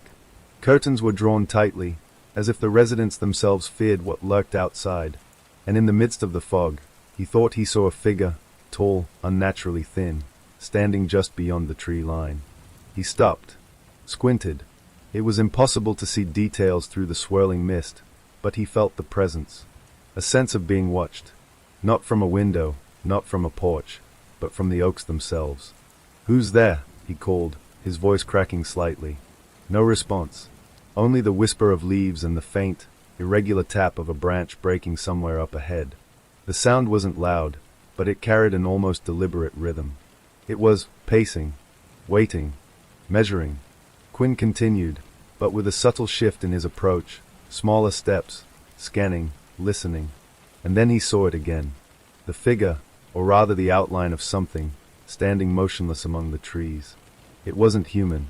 The limbs were too long, too thin. The head tilted at an unnatural angle, cocked as if observing him with intent. And yet, there was no face. Only darkness where eyes should have been. A shiver ran down Quinn's spine. His mind reached for rational explanations. A prank, a deer caught in the fog, someone in a black coat. But none of it fit. The shadow didn't obey logic. It flowed, moved with an almost liquid motion, sliding along the fog like a living stain. He raised his flashlight and swept the beam across the trees. The light struck nothing. For a second, the figure seemed to blur, blending into the mist, until it was gone entirely. And yet, Quinn could feel it. Watching. Waiting. A soft rustle behind him made him spin around. Nothing. Just fog. Just trees. He took a deep breath and reminded himself of the basics. Janet Calloway. Missing. 2 other disappearances in the past week. All last seen on this street. Patterns forming. Something was happening here, and it wasn't random. His radio crackled. Detective Quinn. It was Officer Ramirez, patrolling from the other end of the lane. "You there?" "I'm here," Quinn replied, keeping his voice steady. "Have you seen anything unusual?" "Just fog. And the trees. Nothing else." Quinn frowned. "Stay alert. Don't turn your back." He ended the call and continued walking, slower now, senses heightened. He reached the corner where Ravenwood Lane bent sharply westward. The fog thickened there, almost unnaturally dense. And then he saw movement, subtle, rhythmic, like something shifting behind the trees. He raised his flashlight again, sweeping left and right. And then he caught it, a flicker, a shadow moving against the grain of the fog. The trees bent slightly, or perhaps it was the shadow itself altering their shape. It moved closer. No, closer than it should have been. Quinn's heart pounded. He drew his gun. The metal felt cold in his hands, reassuring yet insufficient. "Show yourself," he shouted. The fog pulsed. Not physically, but perceptually. It thickened around him, forming an almost tangible barrier. And then the shadow stepped forward. Quinn saw it clearly now. Tall, impossibly thin, limbs like skeletal branches, head cocked unnaturally. Its movement was fluid, graceful, and utterly alien. It didn't walk. It glided. The trees around it seemed to bend toward it, their branches twisting as though drawn to its presence. Quinn's flashlight flickered. The batteries hadn't died, yet the beam cut erratically through the mist. And then he heard it, a whisper, low, guttural, indecipherable, yet somehow inside his mind. "You shouldn't be here." He stumbled back, nearly dropping his gun. "Who's there? What do you want?" No response. Only the whisper again. "Leave. Now." And then the figure vanished. Quinn scanned the fog, heart hammering. Nothing. Only fog and trees. Only silence. But he knew it hadn't gone far. It was waiting, patient. He reached for his radio again, but no signal. Static. Dead air. He took a deep breath, trying to steady himself. He had to think rationally. But rationality felt fragile here. The disappearances, the shadow, the whispering fog, they weren't natural. Something preternatural was active along Ravenwood Lane. He began walking again, slower, careful, keeping the flashlight ahead. The mist clung to him, cold and damp. And then he saw something even more disturbing. Footprints. Not his own. Not human. Slender, elongated, stretching unnaturally long. Leading deeper into the lane, into the thick of fog. Quinn followed. Every instinct screamed at him to turn back, but he couldn't ignore evidence. He stepped over cracks in the pavement, past abandoned porches, past darkened windows. The footprints led him to a small clearing near the center of the lane. The air was colder here. Denser. Heavy. And there it was, the shadow again. Watching from the edge of the clearing, unmoving. Quinn froze. It didn't step closer. It didn't retreat. It just observed. And then, impossibly, it split. Two forms, identical, emerging from the fog. And then 4. And then 8. The shadows multiplied, perfectly symmetrical, forming a ring around the clearing. Quinn's mind raced. How was this possible? How could one figure create 8 identical copies? Leave. The whisper repeated, louder this time. Not through his ears. Through his mind. Quinn felt a pressure against his skull, as if something was probing his thoughts. He struggled to focus. The shadows didn't move toward him physically, but the sensation was inescapable. They were inside his head, analyzing, judging, waiting. He fired a shot. The report echoed through the fog. Nothing. The shadows wavered slightly, then reformed perfectly. No damage. No impact. Only observation. Quinn dropped to his knees. He could feel them now, not as figures, but as presence. They weren't human, weren't alive in any traditional sense. They were entities tied to the fog, to the trees, to the lane itself. And he understood, this was why people vanished. Not abducted, not killed. Taken. Absorbed. Integrated. He tried to move. Couldn't. The fog thickened, wrapping around him, lifting his awareness above his body. He saw Janet Calloway. Not physically, but within the fog, faint and distorted. Her image flickered like a reflection on disturbed water. She was aware, observing. Trapped, yet conscious. Quinn screamed. Not aloud. Inside his mind. And the shadows reacted, tilting their heads, perfectly synchronized. Watch. Learn. Remember. The message was clear. Ravenwood Lane was alive. And it wanted witnesses. Hours passed, or maybe minutes. Time distorted. Quinn's watch had stopped at 11:57 p.m., the same time Janet vanished. Every second felt stretched, infinite, and waited with expectation. Eventually, the fog thinned. The shadows retreated into the trees, slipping away like water into soil. The clearing was empty. Quiet. Ordinary. The footprints had vanished. The whisper was gone. Quinn collapsed onto the wet pavement, drenched, shaking. He pulled out his radio. Static. Dead. Nothing. He knew he had survived, but he also knew something fundamental had changed. Ravenwood Lane hadn't just claimed Janet Calloway. It had tested him, observed him, mocked him, and somewhere deep in the misted oaks, a watcher waited. Patient, unyielding, eternal. Quinn stood slowly. His hands were numb. His jaw ached. And yet, a strange clarity had settled in his mind. He had seen the truth. Ravenwood Lane didn't vanish people because it could. It vanished them because it needed witnesses. Because it needed him. Because it had chosen. And as the first faint light of dawn brushed against the fog, Quinn understood. His life, his mind, his very perception of reality would never be the same. He began walking back toward town. Not running. Not fleeing. But knowing. And somewhere, in the twisted skeleton of trees above Ravenwood Lane, the watcher followed.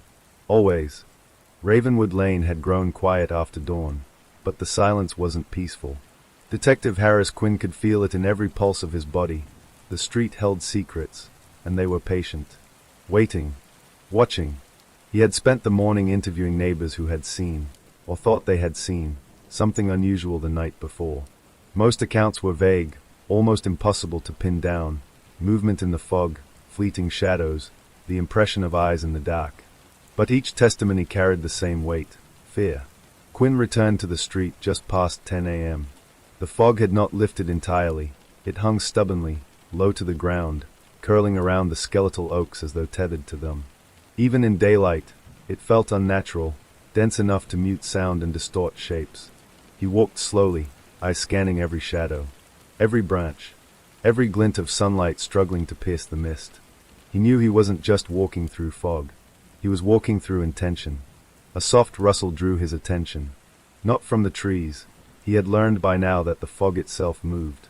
Shapes formed within it, unsteady at first, then coherent. He stepped forward, hand on his gun. "Show yourself," he muttered, though he didn't expect an answer.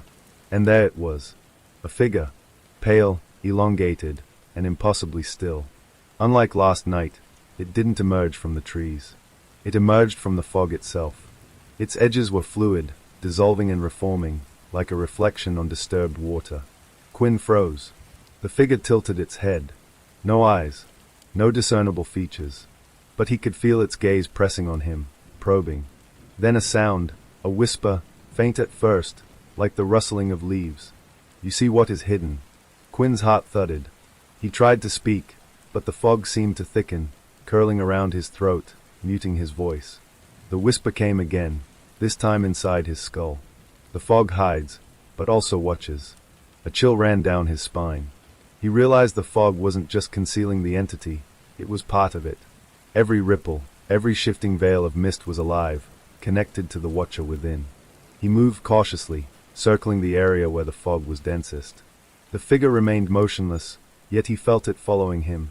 Every step he took was mirrored, not physically, but perceptually, as if the fog itself were tracking his thoughts, his intentions. Quinn's radio crackled. "Detective." Officer Ramirez's voice came, tentative. I think I see something too." "Where?" Quinn whispered, though he knew the fog would carry sound poorly. "By the old willow, about 50 yards north. Something moving, or maybe waiting.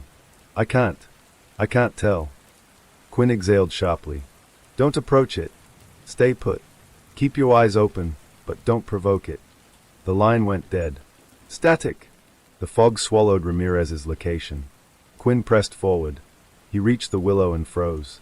The fog here was different, thicker, almost tactile. His flashlight did little to penetrate it. Shapes flickered just beyond visibility. For a moment, he thought he saw multiple figures, each thinner and taller than human, standing silently, immobile yet watching. And then, they shifted. In unison. Fluid, unnatural, and precise. Quinn swallowed. This isn't random. This is intentional. He stepped back, tripping over a root. The flashlight clattered, illuminating the clearing for an instant. The figures froze. And then the fog surged, swallowing the light entirely. When he raised it again, the shapes were gone. No movement. No whisper. Just fog, curling and twisting as though nothing had ever been there. The first clues. Quinn returned to the lane. He needed evidence, patterns, anything that could make sense of the nightmare. He walked slowly, scanning the sidewalks and yards. Then he noticed it. Faint, elongated footprints in the damp asphalt. Not human. Not animal. They stretched unnaturally long, with irregular spacing. They led deeper into the fog, toward the center of the lane where Janet Calloway had vanished. He crouched, examining the impressions. The edges shimmered faintly, like heat on pavement, and for a moment he thought they were dissolving. Footsteps, or shadows, he realized. The fog itself carried the imprint. Not of bodies, but of presence. Quinn felt a sudden tug at his memory. The disappearances. The shadow in the trees. The whisper in his head. He realized he had been ignoring a crucial detail. All vanishings occurred during nights of dense fog. Not every fog, but this specific fog that clung, twisted, and seemed almost sentient. He straightened. The lane before him thickened with mist. Shapes emerged, just beyond the reach of his flashlight. Figures, tall and skeletal, gliding silently through the fog. And as he watched, the fog seemed to pulse around them, like water responding to a current. The fog hides, but it also waits. He remembered Ramirez's voice on the radio. Waiting for him. For a witness. Into the mist. Quinn advanced. Every step was cautious. The fog clung to him, curling around his legs like icy fingers. He could see the faintest outlines of the figures now. There were more than last night, dozens, perhaps hundreds. But they didn't scatter or attack. They formed a pattern. Circles. Rings. lines that bent the fog around them, shaping it, controlling it. And at the center, a particularly tall figure remained, singular. Its presence radiated awareness. Not hostile, not benevolent, but analytical. It observed Quinn, measured him, probed his thoughts. "Do you remember the last ones?" The whisper came again, chilling in its clarity. "Yes," Quinn muttered, though his voice sounded strange to him, hollow. "Will you see what we see?" He froze. The fog pulsed, the shapes around him undulating. Then, suddenly, the tallest figure stepped forward, or rather, the fog itself shifted, forming a humanoid shape that advanced on him. Quinn fired his gun. The report sounded unnaturally loud in the mist. The fog vibrated, distorting the sound. The figure recoiled, then reformed, perfect, undamaged. He realized then, bullets, screams, normal force, all meaningless. The fog was defense, and the watcher controlled it. A sudden pull seized him, a sensation of being lifted. Not physically, but mentally. His consciousness felt tugged, stretched, examined. He tried to resist. Failed. Images filled his mind. Janet Calloway, standing in the fog, her form distorted, her face calm. The others, shapes he didn't recognize, trapped but aware, observing, waiting. The fog records. Quinn realized with a jolt, the fog didn't just hide the entities. It hid memories. It hid experiences. It hid victims, but not entirely. Janet, and the others, were preserved somehow within it. And now, he was being added. The warning. He fell to his knees, the mist curling around him. The whispers intensified. 1,000 voices, layered, overlapping, all inside his mind. Do not look outside. A cold realization hit him. The fog hid the watchers, but it also hid him. And anyone who entered it became visible to them. Do you understand? Quinn nodded, though the figures couldn't see him physically. The fog communicated in thought, in awareness. Good. Remember what you see. You are now a witness. A sudden gust of wind swept the lane, scattering the fog momentarily. Quinn caught a glimpse of Janet, or her form, walking among the figures.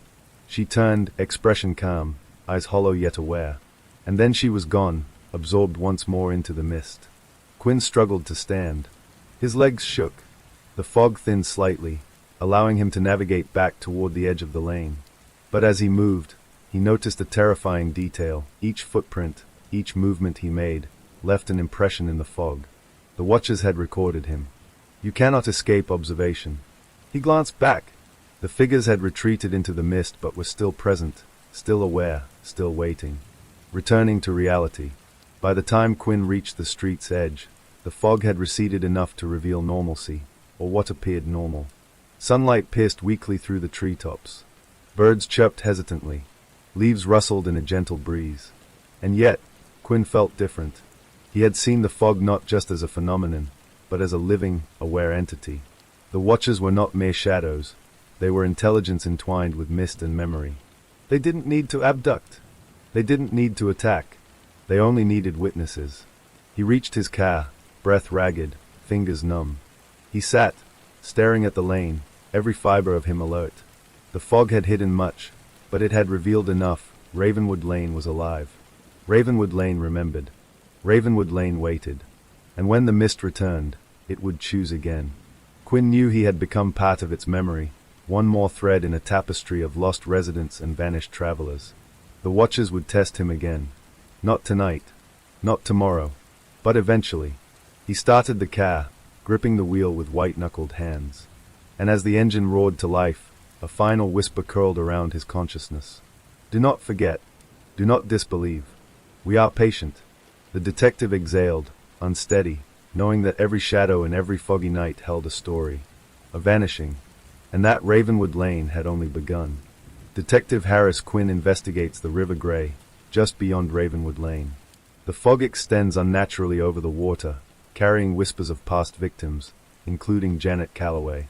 The river is revealed as another tool of the Watchers, a living, sentient conduit that records memory and integrates consciousness. Quinn observes distorted human-like forms moving within the mist and water, including a spectral Janet, warning him not to follow. He realizes the Watchers can influence and trap witnesses mentally, not just physically. The river is part of a system that catalogs victims, trains awareness, and prepares new witnesses, expanding the reach of the watchers beyond the lane. Quinn survives, but the experience leaves him changed, now integrated into the watcher's observation. Detective Harris Quinn had thought the River Grey was the edge of the watcher's reach, the outer boundary of the horrors connected to Ravenwood Lane. He had been wrong. The bridge at the old canal, a crumbling structure of rusted steel and cracked concrete, was the next place where disappearances had been reported. Residents spoke in hushed tones about whispers echoing from beneath its arches, about the sensation of being watched when crossing, and about the strange lights that occasionally flickered beneath its span, like reflections that didn't belong.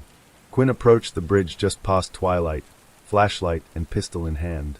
The fog clung to the river, curling up the stone abutments and licking the underside of the bridge with a chilling persistence.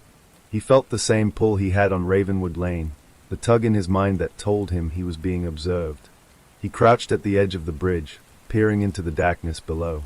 The river shimmered faintly, distorted reflections of steel beams and fog blending into shapes that made his stomach twist. And then he saw them, eyes. Thousands of tiny points of light, reflecting from the water and shadows beneath the bridge. Not human eyes, but something that mirrored them. Too many, too perfectly aligned, staring directly at him. A whisper rose from the mist, clearer than any before. "You are not alone." Quinn's breath caught. He adjusted his flashlight, sweeping the beams beneath the bridge. The eyes blinked in unison. Then the fog shifted, and he realized they weren't merely reflections. They were observing creatures, partially submerged in water, their forms elongated and alien, limbs folding in unnatural ways. He swallowed, trying to maintain control. These were the Watcher's agents, he realized. Not just on Ravenwood Lane, not just in the fog, but integrated into the river and the shadows beneath the bridge. They were spreading, multiplying. A splash echoed from deep within the river.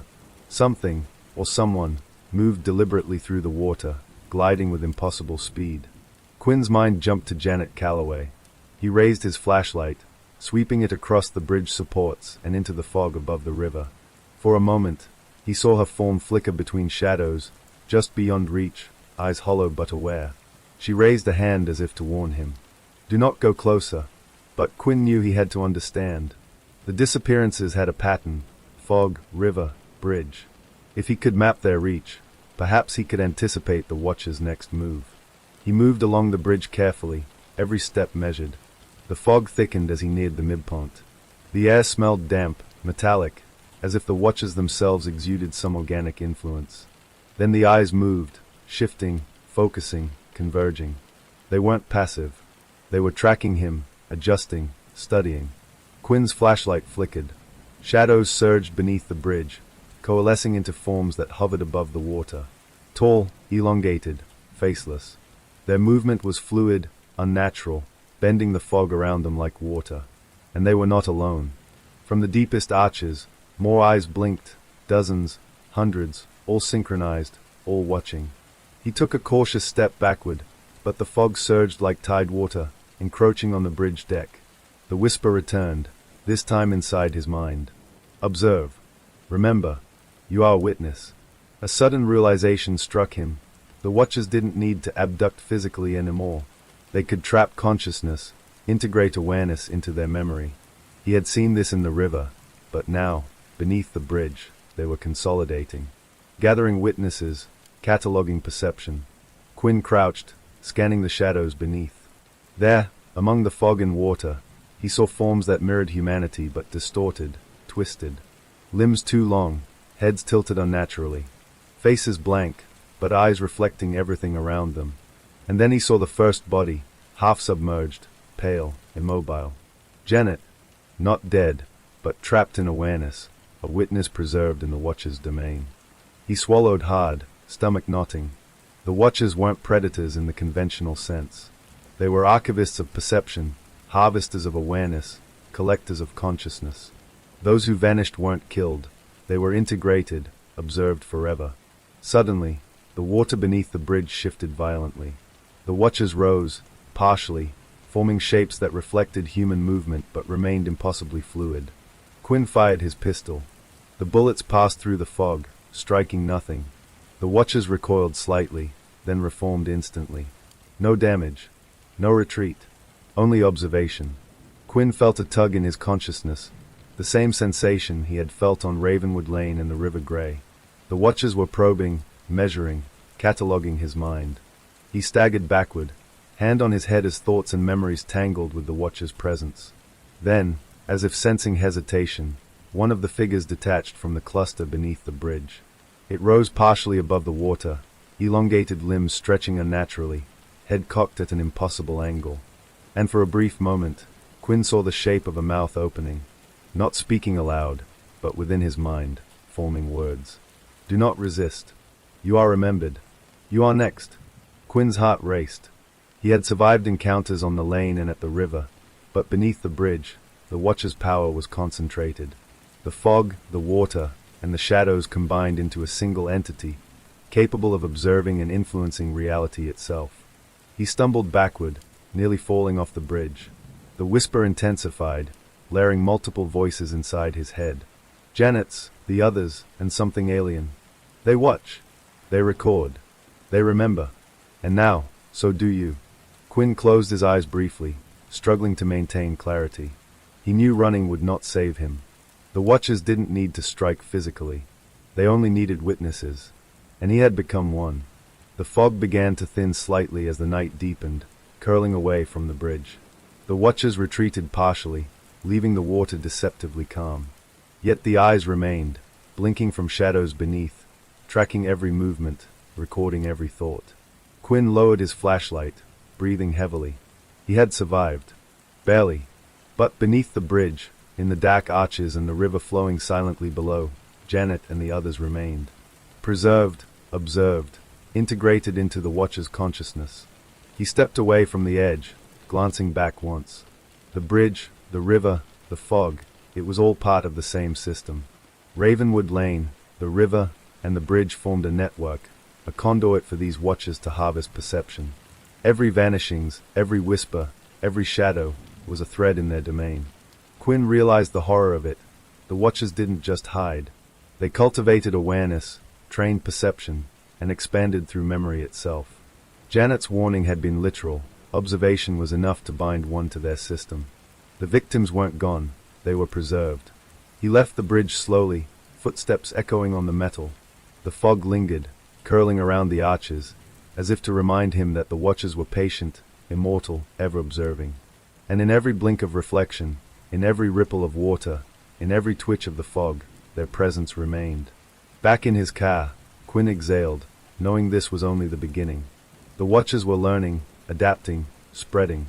Ravenwood Lane, the River Grey, and the bridge were nodes in a system he barely understood. He drove away, the bridge receding behind him.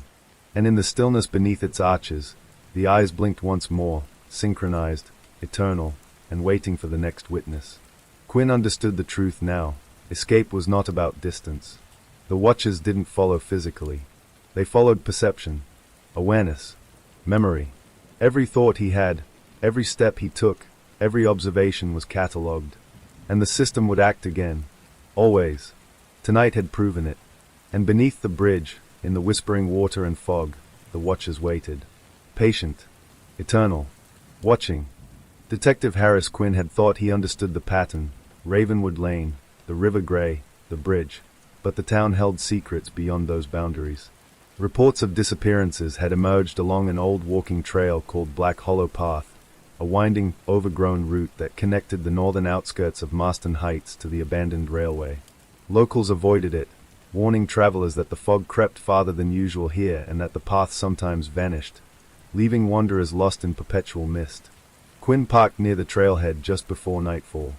The air was thick and damp, carrying the faint metallic tang of wet earth and decaying leaves. The forest beyond was dense, gnarled trees forming shadows that merged with the fog rolling in from the lowlands. He took a deep breath and stepped onto the path, flashlight piercing a narrow cone of light. Immediately, the world seemed to shift. The path behind him blurred, as though the trail itself were rearranging.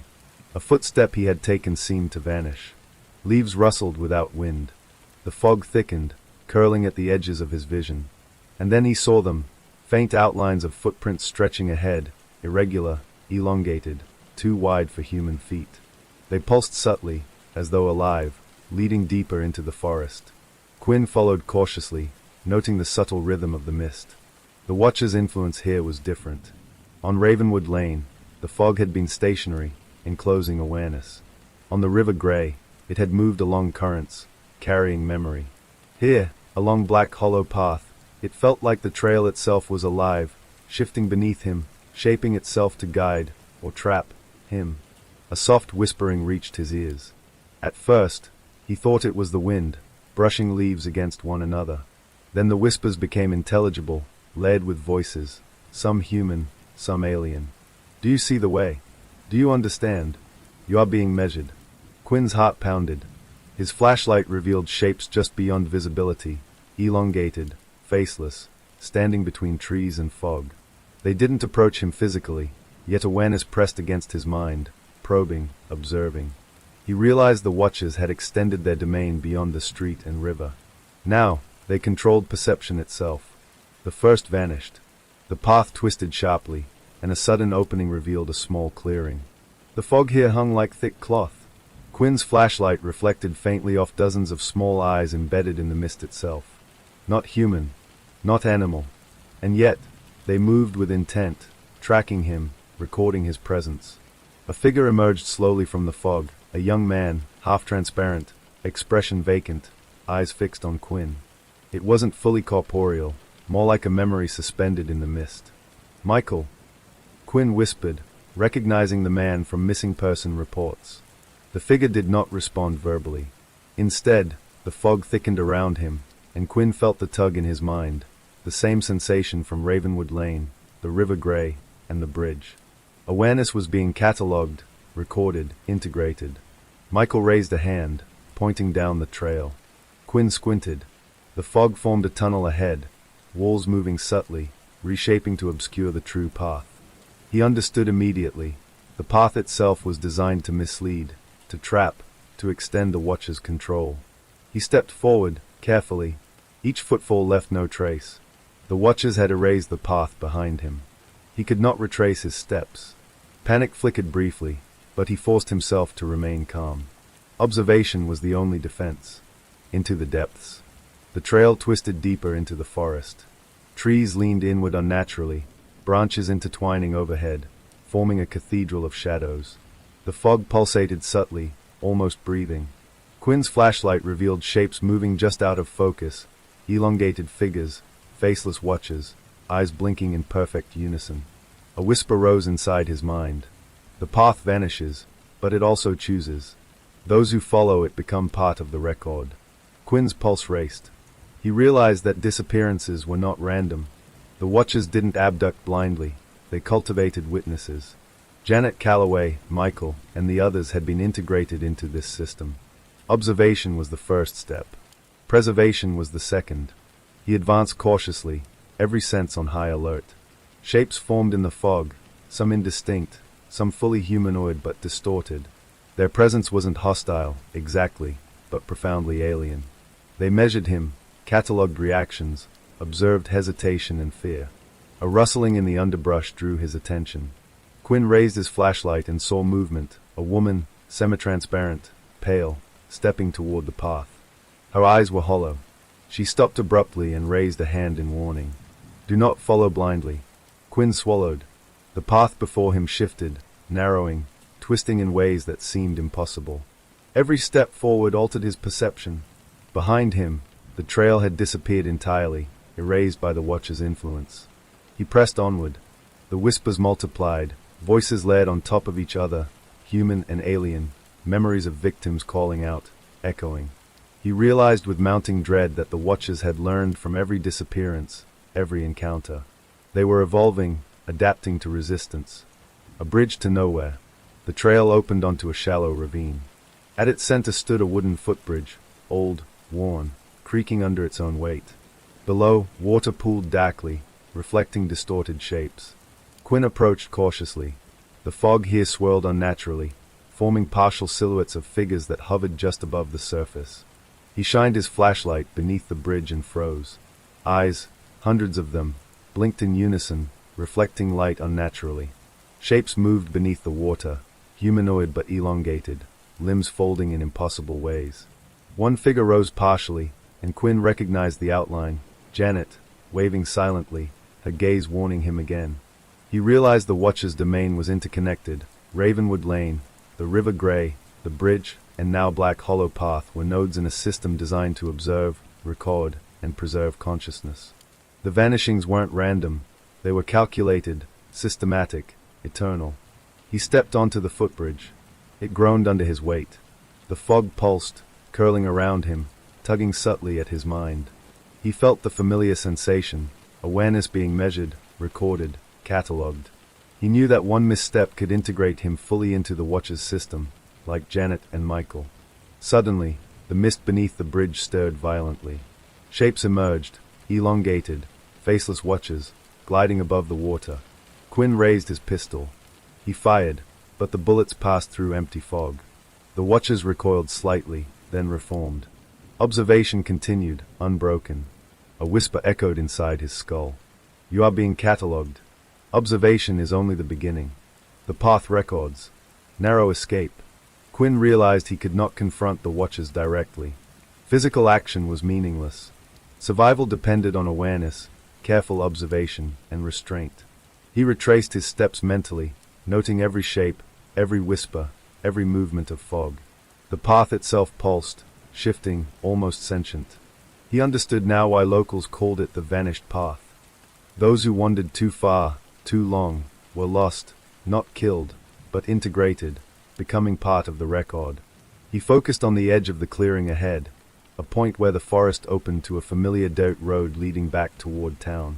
Step by step, he moved, careful not to provoke the Watchers. Shadows hovered, fog pulsed, eyes blinked in synchronized awareness. And then, gradually, the path opened. The fog thinned. The Watchers retreated, leaving only whispers that faded into silence. Quinn collapsed on the roadside, heart pounding, mind racing. He had survived again, but he knew he was changed. Every encounter left a mark, a subtle alteration of perception, a partial integration into the Watcher's record. He understood with cold clarity. Observation alone was enough to bind one to the system. And every node, the lane, the river, the bridge, the vanished path, was part of a network that harvested awareness and memory. He looked back toward Black Hollow Path. The fog had settled once more, curling around the trees, hiding the Watchers and their domain. The path seemed ordinary again, yet he knew better. It was alive, patient, eternal, waiting. Quinn knew the Watcher's influence was expanding.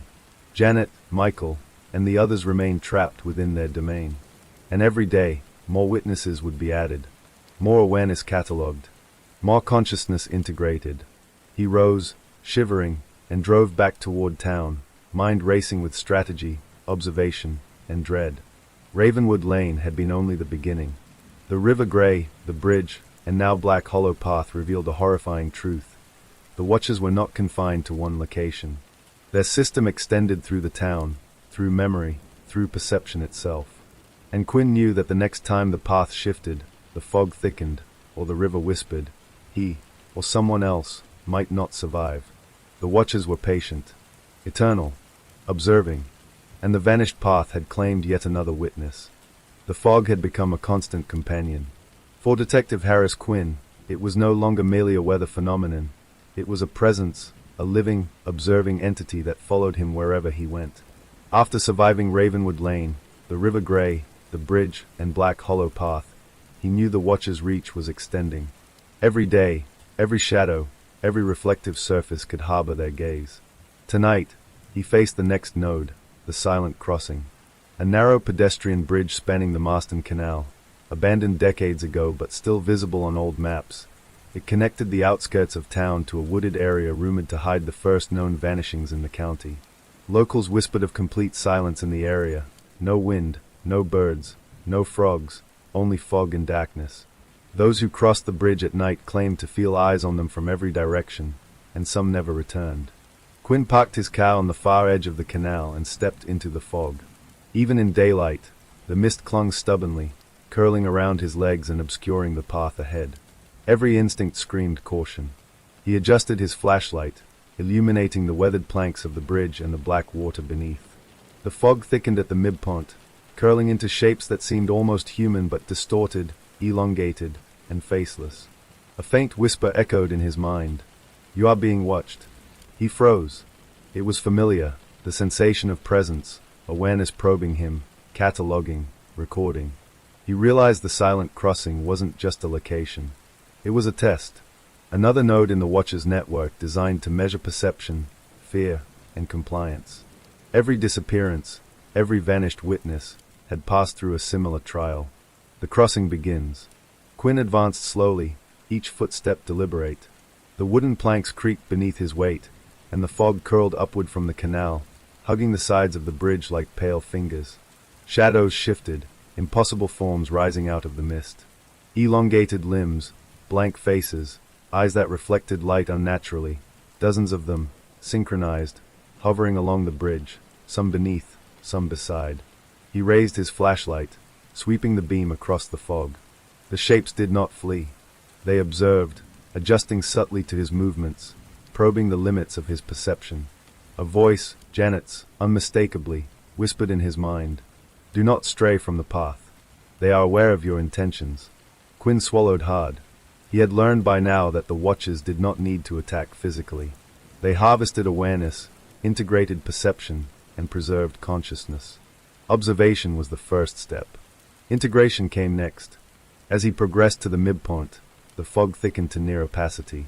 His flashlight barely penetrated the swirling mist. Then he felt the tug in his mind, the familiar, chilling sensation, the Watchers probing, testing, measuring him. Awareness was being catalogued, every fear, every hesitation, every thought. He realized the bridge itself was alive, not in a conventional sense, but in coordination with the Watchers. Every plank, every creak, every sway was part of their system, designed to amplify perception and vulnerability. The first test. Halfway across the bridge, the fog parted briefly, revealing a figure in the distance. Human in shape but wrong, elongated, faceless, limbs bending in impossible angles. It stood in the center of the bridge, blocking the way forward. Quinn froze. "Do not resist," the whisper came again. The figure tilted its head, impossibly, watching him. Then, slowly, it raised a hand, pointing toward the far end of the bridge. Quinn noticed subtle distortions in the fog, traces of shapes he had seen before, Janet, Michael, and others, frozen in awareness, observing silently. He understood. This was a test of attention and restraint. Misstep, panic, or aggression would integrate him fully into the Watcher's system. Observation alone might allow him to survive. He took a deep breath and advanced slowly, eyes fixed on the far end. The fog pulsed around him, curling like fingers, tugging subtly at his consciousness. The figure remained in place, unmoving yet aware. Every step he took left no trace, no imprint. The Watchers erased evidence of movement, leaving only observation. Then, a sudden ripple across the bridge. The figure vanished into the mist. Quinn stumbled, catching himself against a railing. The fog shifted violently, and whispers layered over one another inside his mind. They remember. They record. "You are next." Observing the unseen. Quinn steadied himself, realizing he could not act physically. The Watchers did not respond to force. They only needed witnesses. And now, he was one. He focused on observation, scanning the fog, the water, the railings, the distant shadows. Shapes flickered at the edges of his vision, elongated forms moving in unison, testing his awareness. A sound emerged from the fog beneath the bridge, soft, rhythmic tapping, like branches striking hollow drums. Quinn traced it, flashlight swinging. Beneath the bridge, reflections shimmered in the water. Hundreds of tiny points of light blinked, synchronized. Eyes. Always eyes. And then, movement. Forms rose partially from the water, limbs folding in impossible ways, faces blank, expressions absent yet aware. One form surfaced fully, Janet. Pale, ethereal, waving silently. Her hollow eyes fixed on Quinn, conveying urgency without words. He understood the warning. Resistance was futile. Only careful observation and measured steps would keep him safe. The fog thickened, curling around him, tugging subtly at his mind. Shapes flickered in and out of visibility. Whispers layered on top of each other, human and alien, blending memories of past victims. Every encounter, Every disappearance, every observation fed the system. And now, Quinn was being added. He pressed forward slowly, mind focused. The far end of the bridge drew nearer. The fog pulsed, responding to his thoughts, movements, awareness. The watchers were measuring, recording, cataloging. Crossing the threshold, Quinn reached the final third of the bridge. The fog thickened, almost solid, curling around his legs and chest. Shapes hovered just beyond visibility, elongated, faceless, their presence oppressive. A sudden pull seized his mind, tugging him toward the mist beneath the bridge. Panic surged, but he fought it, forcing each thought into clarity. Observation, not reaction, was the key. A whisper. Remember. Observe. You are being preserved. Quinn's heart hammered. The bridge's boards seemed to shift subtly beneath him, aligning to guide him forward. The watchers weren't chasing. They were orchestrating, manipulating perception, testing endurance and awareness. He realized with chilling clarity, anyone who failed this test didn't vanish immediately. They were integrated into awareness, catalogued, preserved, and added to the watcher's memory. He focused on the far edge. Shapes flickered in the fog, Janet, Michael, others, preserved but aware. The watcher's influence radiated through the bridge, the fog, and the water beneath, connecting nodes across Ravenwood Lane, River Grey, the abandoned bridge, and Black Hollow Path. The network was vast, patient, eternal. Step by step, Quinn advanced, maintaining calm. The fog pulsed in response. Shapes adjusted, observing him, testing, measuring. Whispers laid within his mind, warnings, memories, fragments of past victims. The silent crossing was a gauntlet. Finally, he reached the far end. The fog thinned slightly. Shadows receded, though eyes remained, blinking from the mist, from the water, from every reflective surface. Quinn exhaled, trembling. He had survived again, but he knew the watchers had recorded him. He had become part of their memory, partially integrated. Observation alone was no longer passive. It was participation. Aftermath. Quinn staggered into the clearing beyond the bridge. The fog clung to him, but he felt some relief in distance. He looked back at the bridge. It seemed ordinary again, yet he knew better.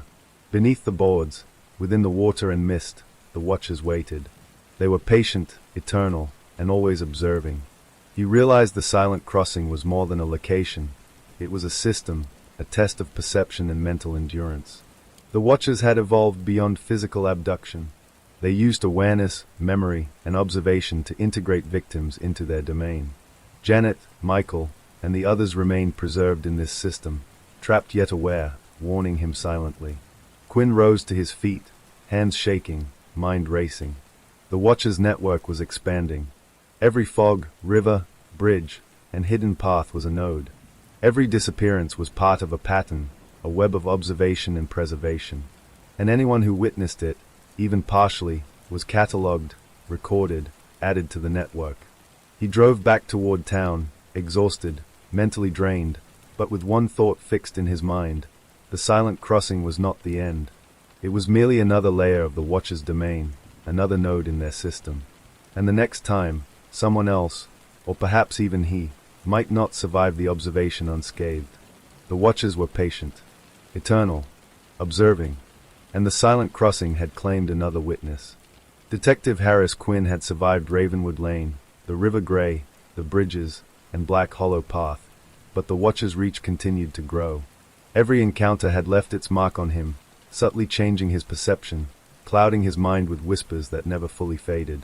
Now, the whispers led him to the outskirts of Marston Heights, to the old Willow Grove forest, a stand of ancient trees whose twisted branches were said to whisper secrets to anyone who wandered too close.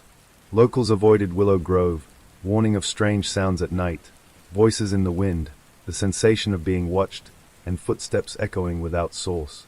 Some claimed that those who entered the grove never returned, or returned changed, quiet, haunted. Quinn had to investigate. He had to understand the watcher's full scope. The forest entrance was thick with fog, curling around roots and trunks like living tendrils. Quinn stepped carefully onto the narrow trail, flashlight sweeping ahead.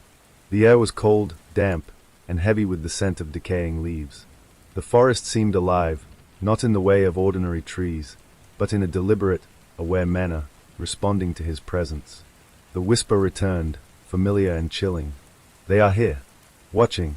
Always. The trees stare. Quinn advanced, each step careful, his senses on high alert. The trees leaned inward, their branches intertwining overhead, forming shadowed corridors.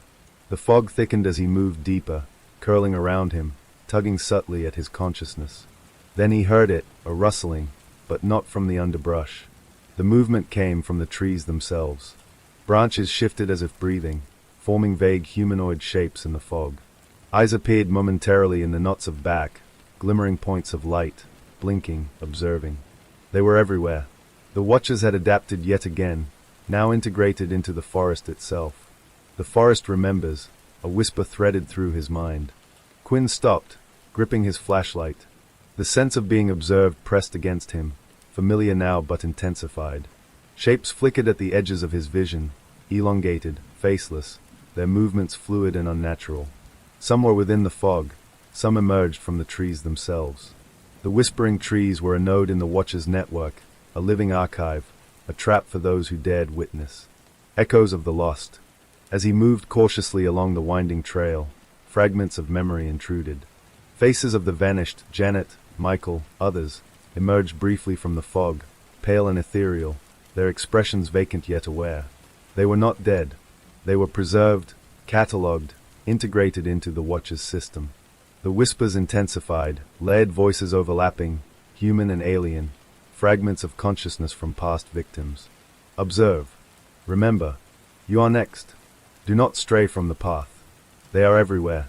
Quinn realized the Watcher's system had evolved. Physical capture was no longer necessary. Observation itself created integration. Every shadow, every reflection, every whisper contributed to the preservation of consciousness. And now, the trees themselves were conduits. He pressed forward, scanning the fog in the trunks. Shapes moved subtly, blending with the back, appearing and disappearing. One tree shifted unnaturally, and Quinn glimpsed Janet again, her hollow eyes fixed on him, raising a hand in silent warning. He understood. The forest was alive with awareness, a maze of nodes, extending the Watcher's reach beyond streets, rivers, bridges, and paths. The heart of the grove. The trail narrowed, funneling him toward a small clearing at the forest's heart. The fog here was dense, almost tangible, curling like smoke around trunks and roots. In the center stood a massive willow, its twisted branches forming arches that resembled the shape of human limbs. Quinn's flashlight caught movement beneath the branches. Hundreds of small eyes glimmered, reflecting light unnaturally. Shapes rose partially from the fog, elongated and faceless, gliding through the clearing. They observed him silently, synchronized, patient. A whisper entered his mind directly, loud, distinct. The Watchers are in everything. They record all. And now, you are part of the record. Quinn staggered back, his heart hammering. He realized the Watcher's power was no longer limited to specific locations. They had merged with the environment itself. Fog, water, bridges, and trees were nodes in a network designed to observe, preserve, and integrate consciousness. A warning in the fog. Movement flickered at the edges of his vision. Shapes appeared in the fog, some human, some distorted, elongated, faceless. Janet stepped forward, her presence ethereal. She raised a hand in warning. Do not resist. Do not stray. Only observe. Quinn froze. Resistance was futile. He had learned this on the bridges and paths. Aggression did not work. Observation, careful attention, and measured movement were the only means of survival. The fog pulsed subtly, curling around him. Branches swayed unnaturally, forming shapes that mirrored movement he hadn't made yet. He realized with horror that the Watchers were predicting behavior, integrating observation across nodes, learning from every encounter. A low, rhythmic tapping echoed through the clearing, coming from the forest floor, the branches, the fog itself. Quinn followed it cautiously, flashlight sweeping. The tapping intensified, forming a pattern, an unbroken rhythm, like a heartbeat. It was as if the forest itself were alive, conscious, recording his presence.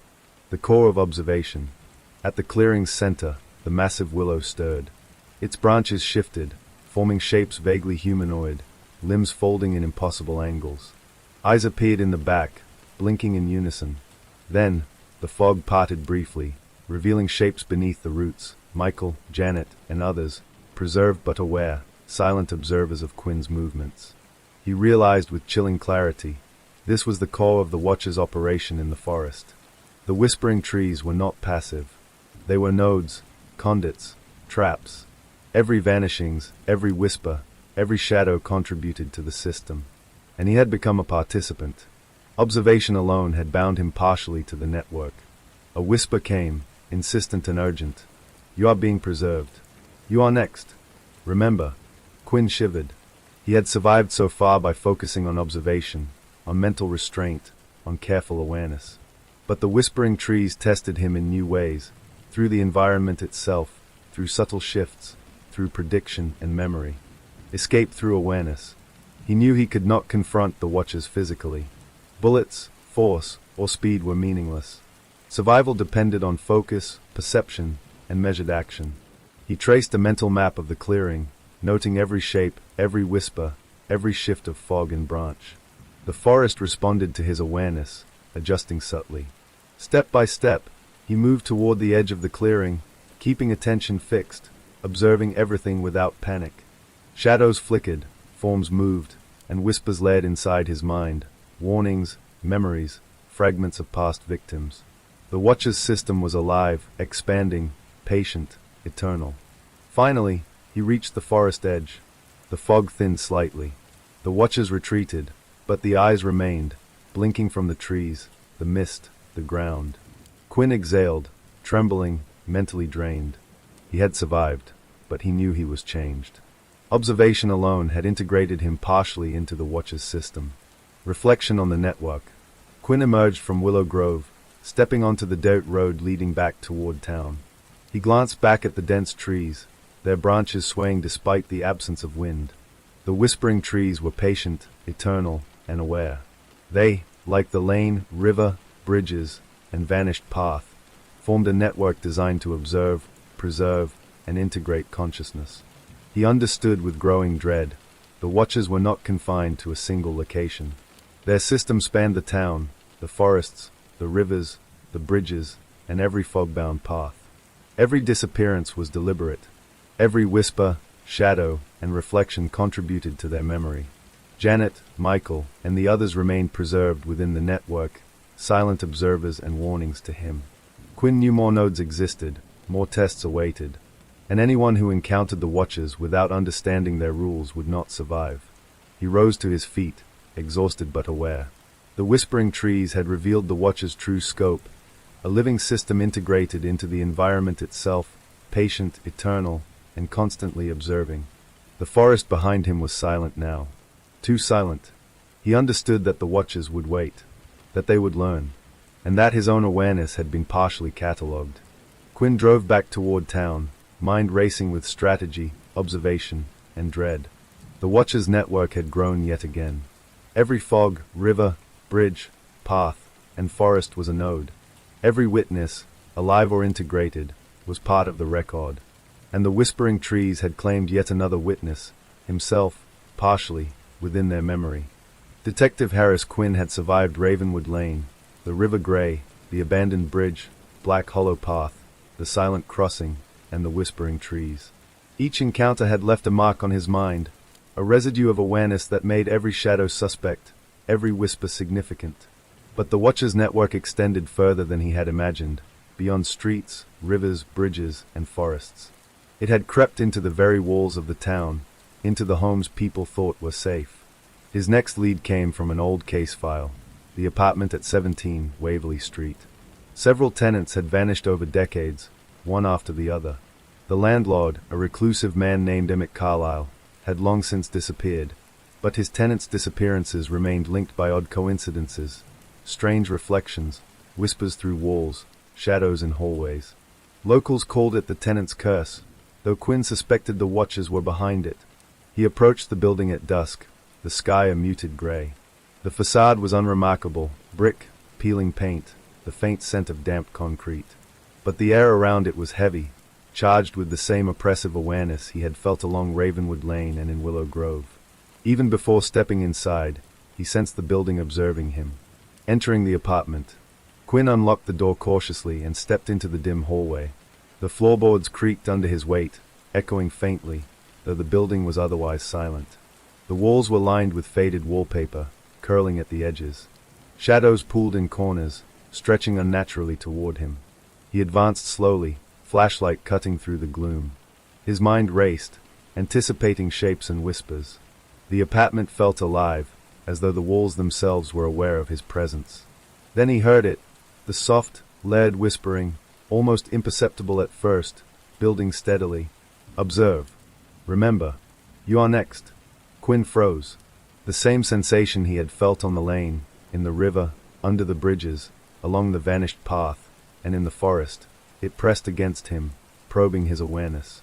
The Watchers had found a new node, a home, a structure meant to protect people, now transformed into a vessel of observation. The legacy revealed.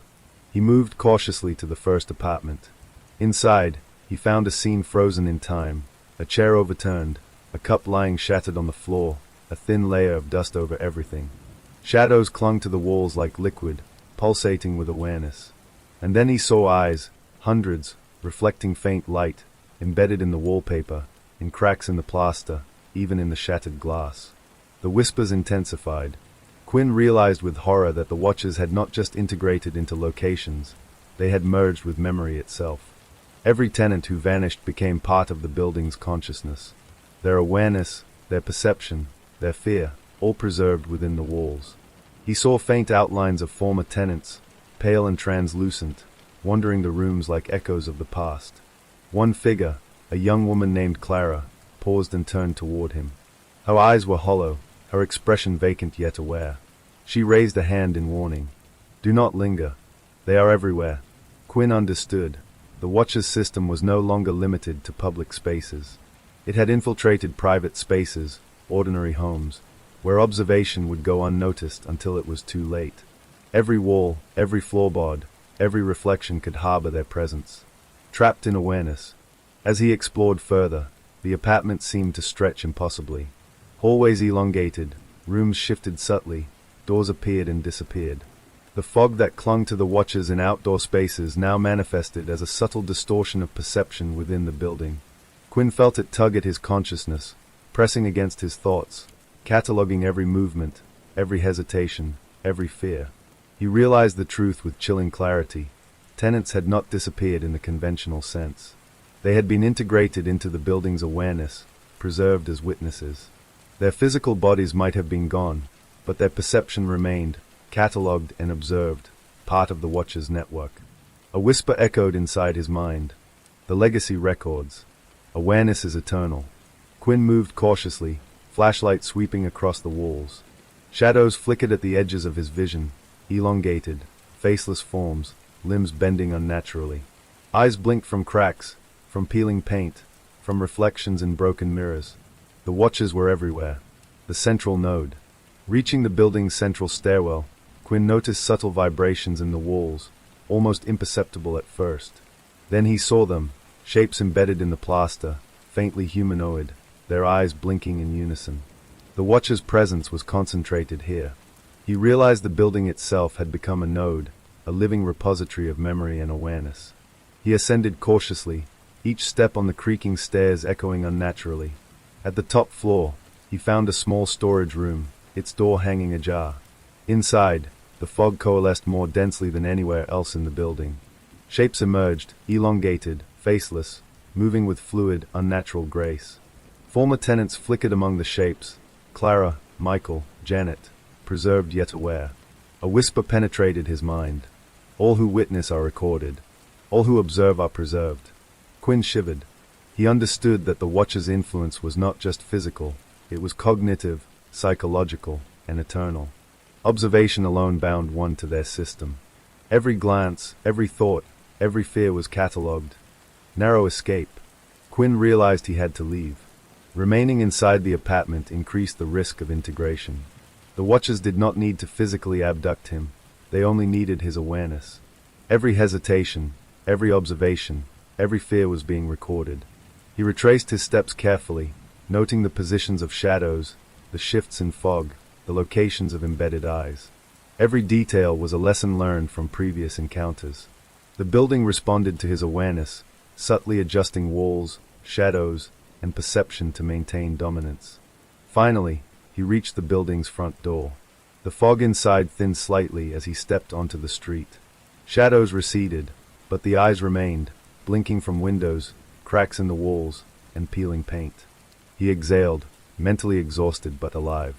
He understood with growing dread. The Watcher's network was now fully integrated into human environments. Streets, rivers, bridges, paths, forests, and now homes. They were all nodes, extending observation, cataloging awareness, preserving perception. Every disappearance, every whisper, every shadow contributed to the system. Reflection on the legacy. Quinn drove away slowly, glancing back at the building. 17, Waverly Street looked ordinary, mundane even. But he knew better. Inside, former tenants lingered as preserved witnesses, integrated into the Watcher's consciousness.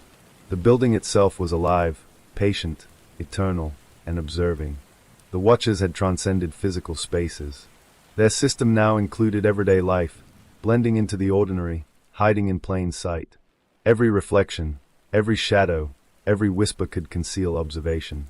Quinn understood that his investigation was not merely about survival, it was about comprehension. To confront the Watchers, he had to map their network, understand the nodes, and recognize that awareness itself was both weapon and trap. He shivered. The tenant's legacy was more than missing persons. It was a network of perception, a catalog of consciousness. Every home, every building, every private space could harbor them. Awareness alone was enough to bind one to the Watcher's system. Preparing for the finale. As Quinn drove toward his temporary safe house, he reflected on the nodes he had encountered: Ravenwood Lane, the River Grey, the bridges, Black Hollow Path, the silent crossing, the whispering trees, and now Waverly Street. Each location was part of an interconnected system, designed to observe, preserve, and integrate. And he had survived each encounter by focusing on observation, mental restraint, and measured action.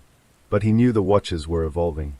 Their network was expanding, integrating new nodes, anticipating resistance, and adapting to every encounter. Awareness alone had become the primary vector for integration. Any misstep, any lapse in attention, any moment of fear could be enough to bind him fully into their consciousness. Quinn realized that the final node awaited. Somewhere, in the heart of the Watcher's network, the system would converge, and he would face the culmination of their influence. The tenant's legacy was only a fragment of the pattern, a step toward the Watcher's ultimate observation. He packed, glancing back at the dimly lit building one last time. The eyes within it remained, patient, eternal, and always observing. He knew the Watchers would continue, network expanding, awareness catalogued, consciousness preserved. And the next encounter would be decisive. Quinn braced himself. The Watcher's network had reached its penultimate form. The final node, and the ultimate observation, awaited. Detective Harris Quinn had survived it all: Ravenwood Lane, the River Grey, the abandoned bridge, Black Hollow Path, the silent crossing, the whispering trees, and 17, Waverly Street. Each encounter had left a mark on his mind, a residue of perception, awareness, and subtle integration into the Watcher's system. But the network was complete now. Every node connected, every location a conduit for observation, and the ultimate culmination awaited him. It was at the heart of Marston Heights, an abandoned municipal building known as the Central Archive. Once a repository of town records, it had long been left to rot. Locals whispered of strange occurrences, lights in empty rooms, whispers in the hallways, and shadows that moved independently of any source. Quinn had discovered, through the patterns of disappearances, that the archive was the central node of the Watcher's network. He approached the building at dusk. The fog hung low over the streets, curling around the edges of the structure. Every instinct screamed caution. Even from the street, he could sense the archive observing him, aware of his presence before he even stepped inside.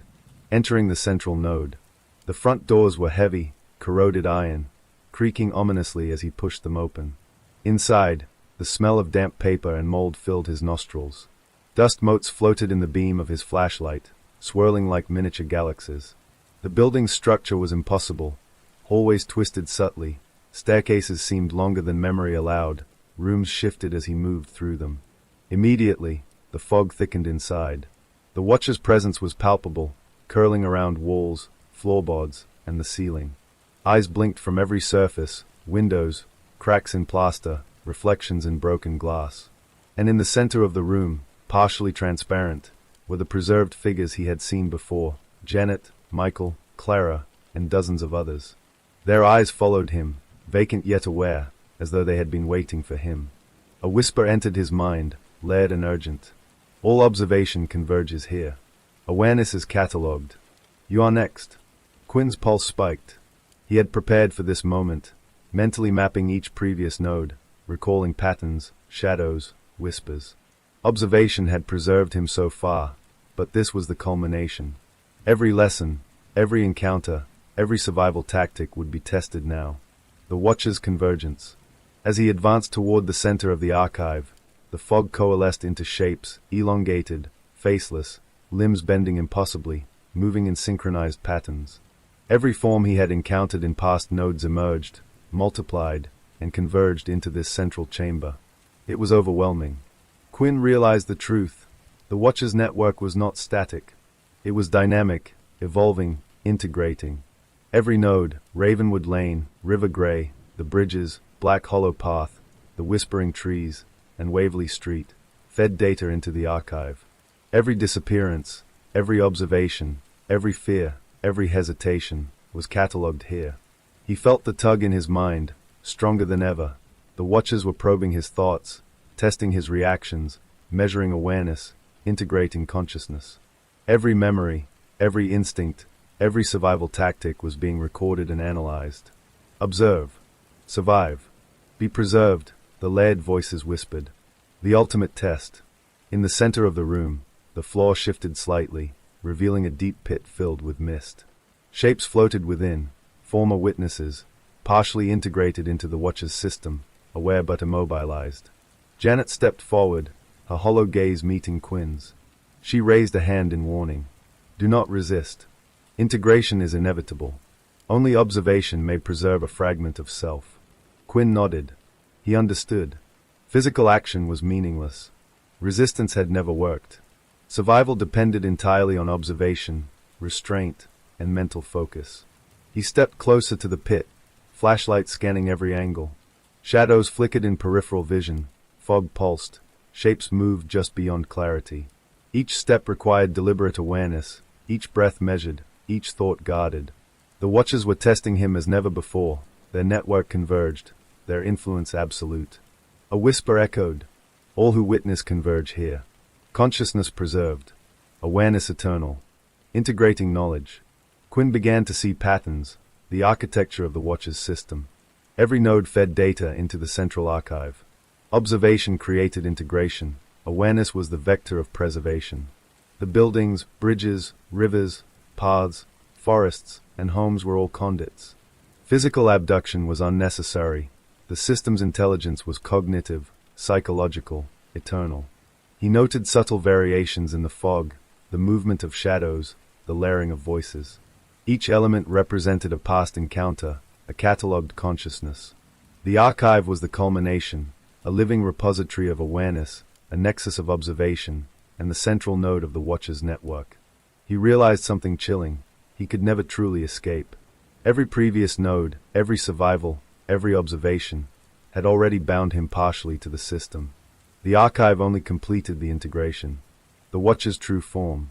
Shapes coalesced in the fog, becoming more distinct, more synchronized, more overwhelming. The Watcher's forms were impossibly tall, faceless, elongated, limbs bending unnaturally. Eyes appeared not only on their bodies but in the fog, on the walls, in reflections. Awareness emanated from them, a palpable pressure on consciousness itself. They did not speak, but the whispering inside Quinn's mind carried the weight of thousands of integrated witnesses. You are being recorded. You are being preserved. Observation is eternal. Quinn understood the ultimate horror. The Watchers did not consume. They catalogued, preserved, integrated. Resistance or fear only accelerated assimilation. Observation itself bound consciousness to the network. And now, in the central node, the convergence was absolute. The final observation. Quinn stood at the edge of the pit. The fog swirled, forming ghostly images of the vanished, Janet, Michael, Clara, and countless others. Each figure flickered in and out of view, aware yet immobilized, part of the Watcher's eternal record. A final whisper, "Observe. Be preserved. You are part of the system now." He raised his flashlight, scanning the room, the fog, the shadows, the walls. Every detail mattered. Observation became both survival and participation. Every movement, every thought, every focus of attention was catalogued. He realized that the Watcher's ultimate goal was not destruction, it was preservation. Consciousness was the prize. Awareness was the currency. Quinn took deliberate steps along the pit's edge, maintaining awareness, noting shapes, tracking movements, and observing the layers of the network converging around him. He understood the rules. Aggression or panic led to full integration. Careful observation might preserve a fragment of self. The fog pulsed, shadows shifted, eyes blinked in unison. The Watcher's influence pressed on him, probing, testing, recording. And yet, for the first time, Quinn felt a thread of control. By fully understanding the system, by observing consciously and deliberately, he could retain fragments of identity even within the Watcher's convergence. A fragment preserved. Hours, or perhaps moments, passed. Time seemed irrelevant within the archive. Quinn moved deliberately, maintaining focus, observing, recording. He felt partial integration, awareness of the Watcher's network imprinting on his mind, but unlike previous encounters, he retained deliberate self-perception. The pit glimmered with shapes, whispers layered inside his consciousness. Janet, Michael, Clara, and others observed him silently, their presence both warning and guide. He realized he was now both participant and observer, catalogued yet conscious, preserved within the Watcher's system, yet retaining fragments of self. A whisper, faint but distinct, entered his mind. Observation is eternal. Awareness preserved. You are part of the record. Quinn exhaled. Survival here was not escape.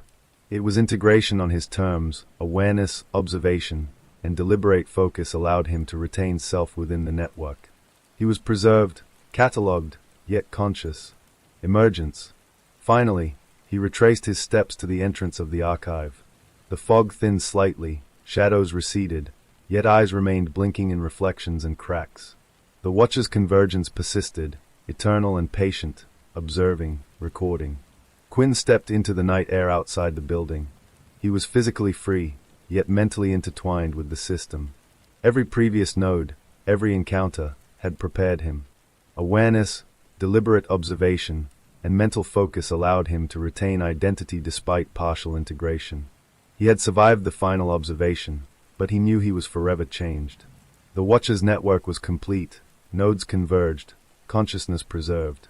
Streets, rivers, bridges, paths, forests, homes, all were part of the system.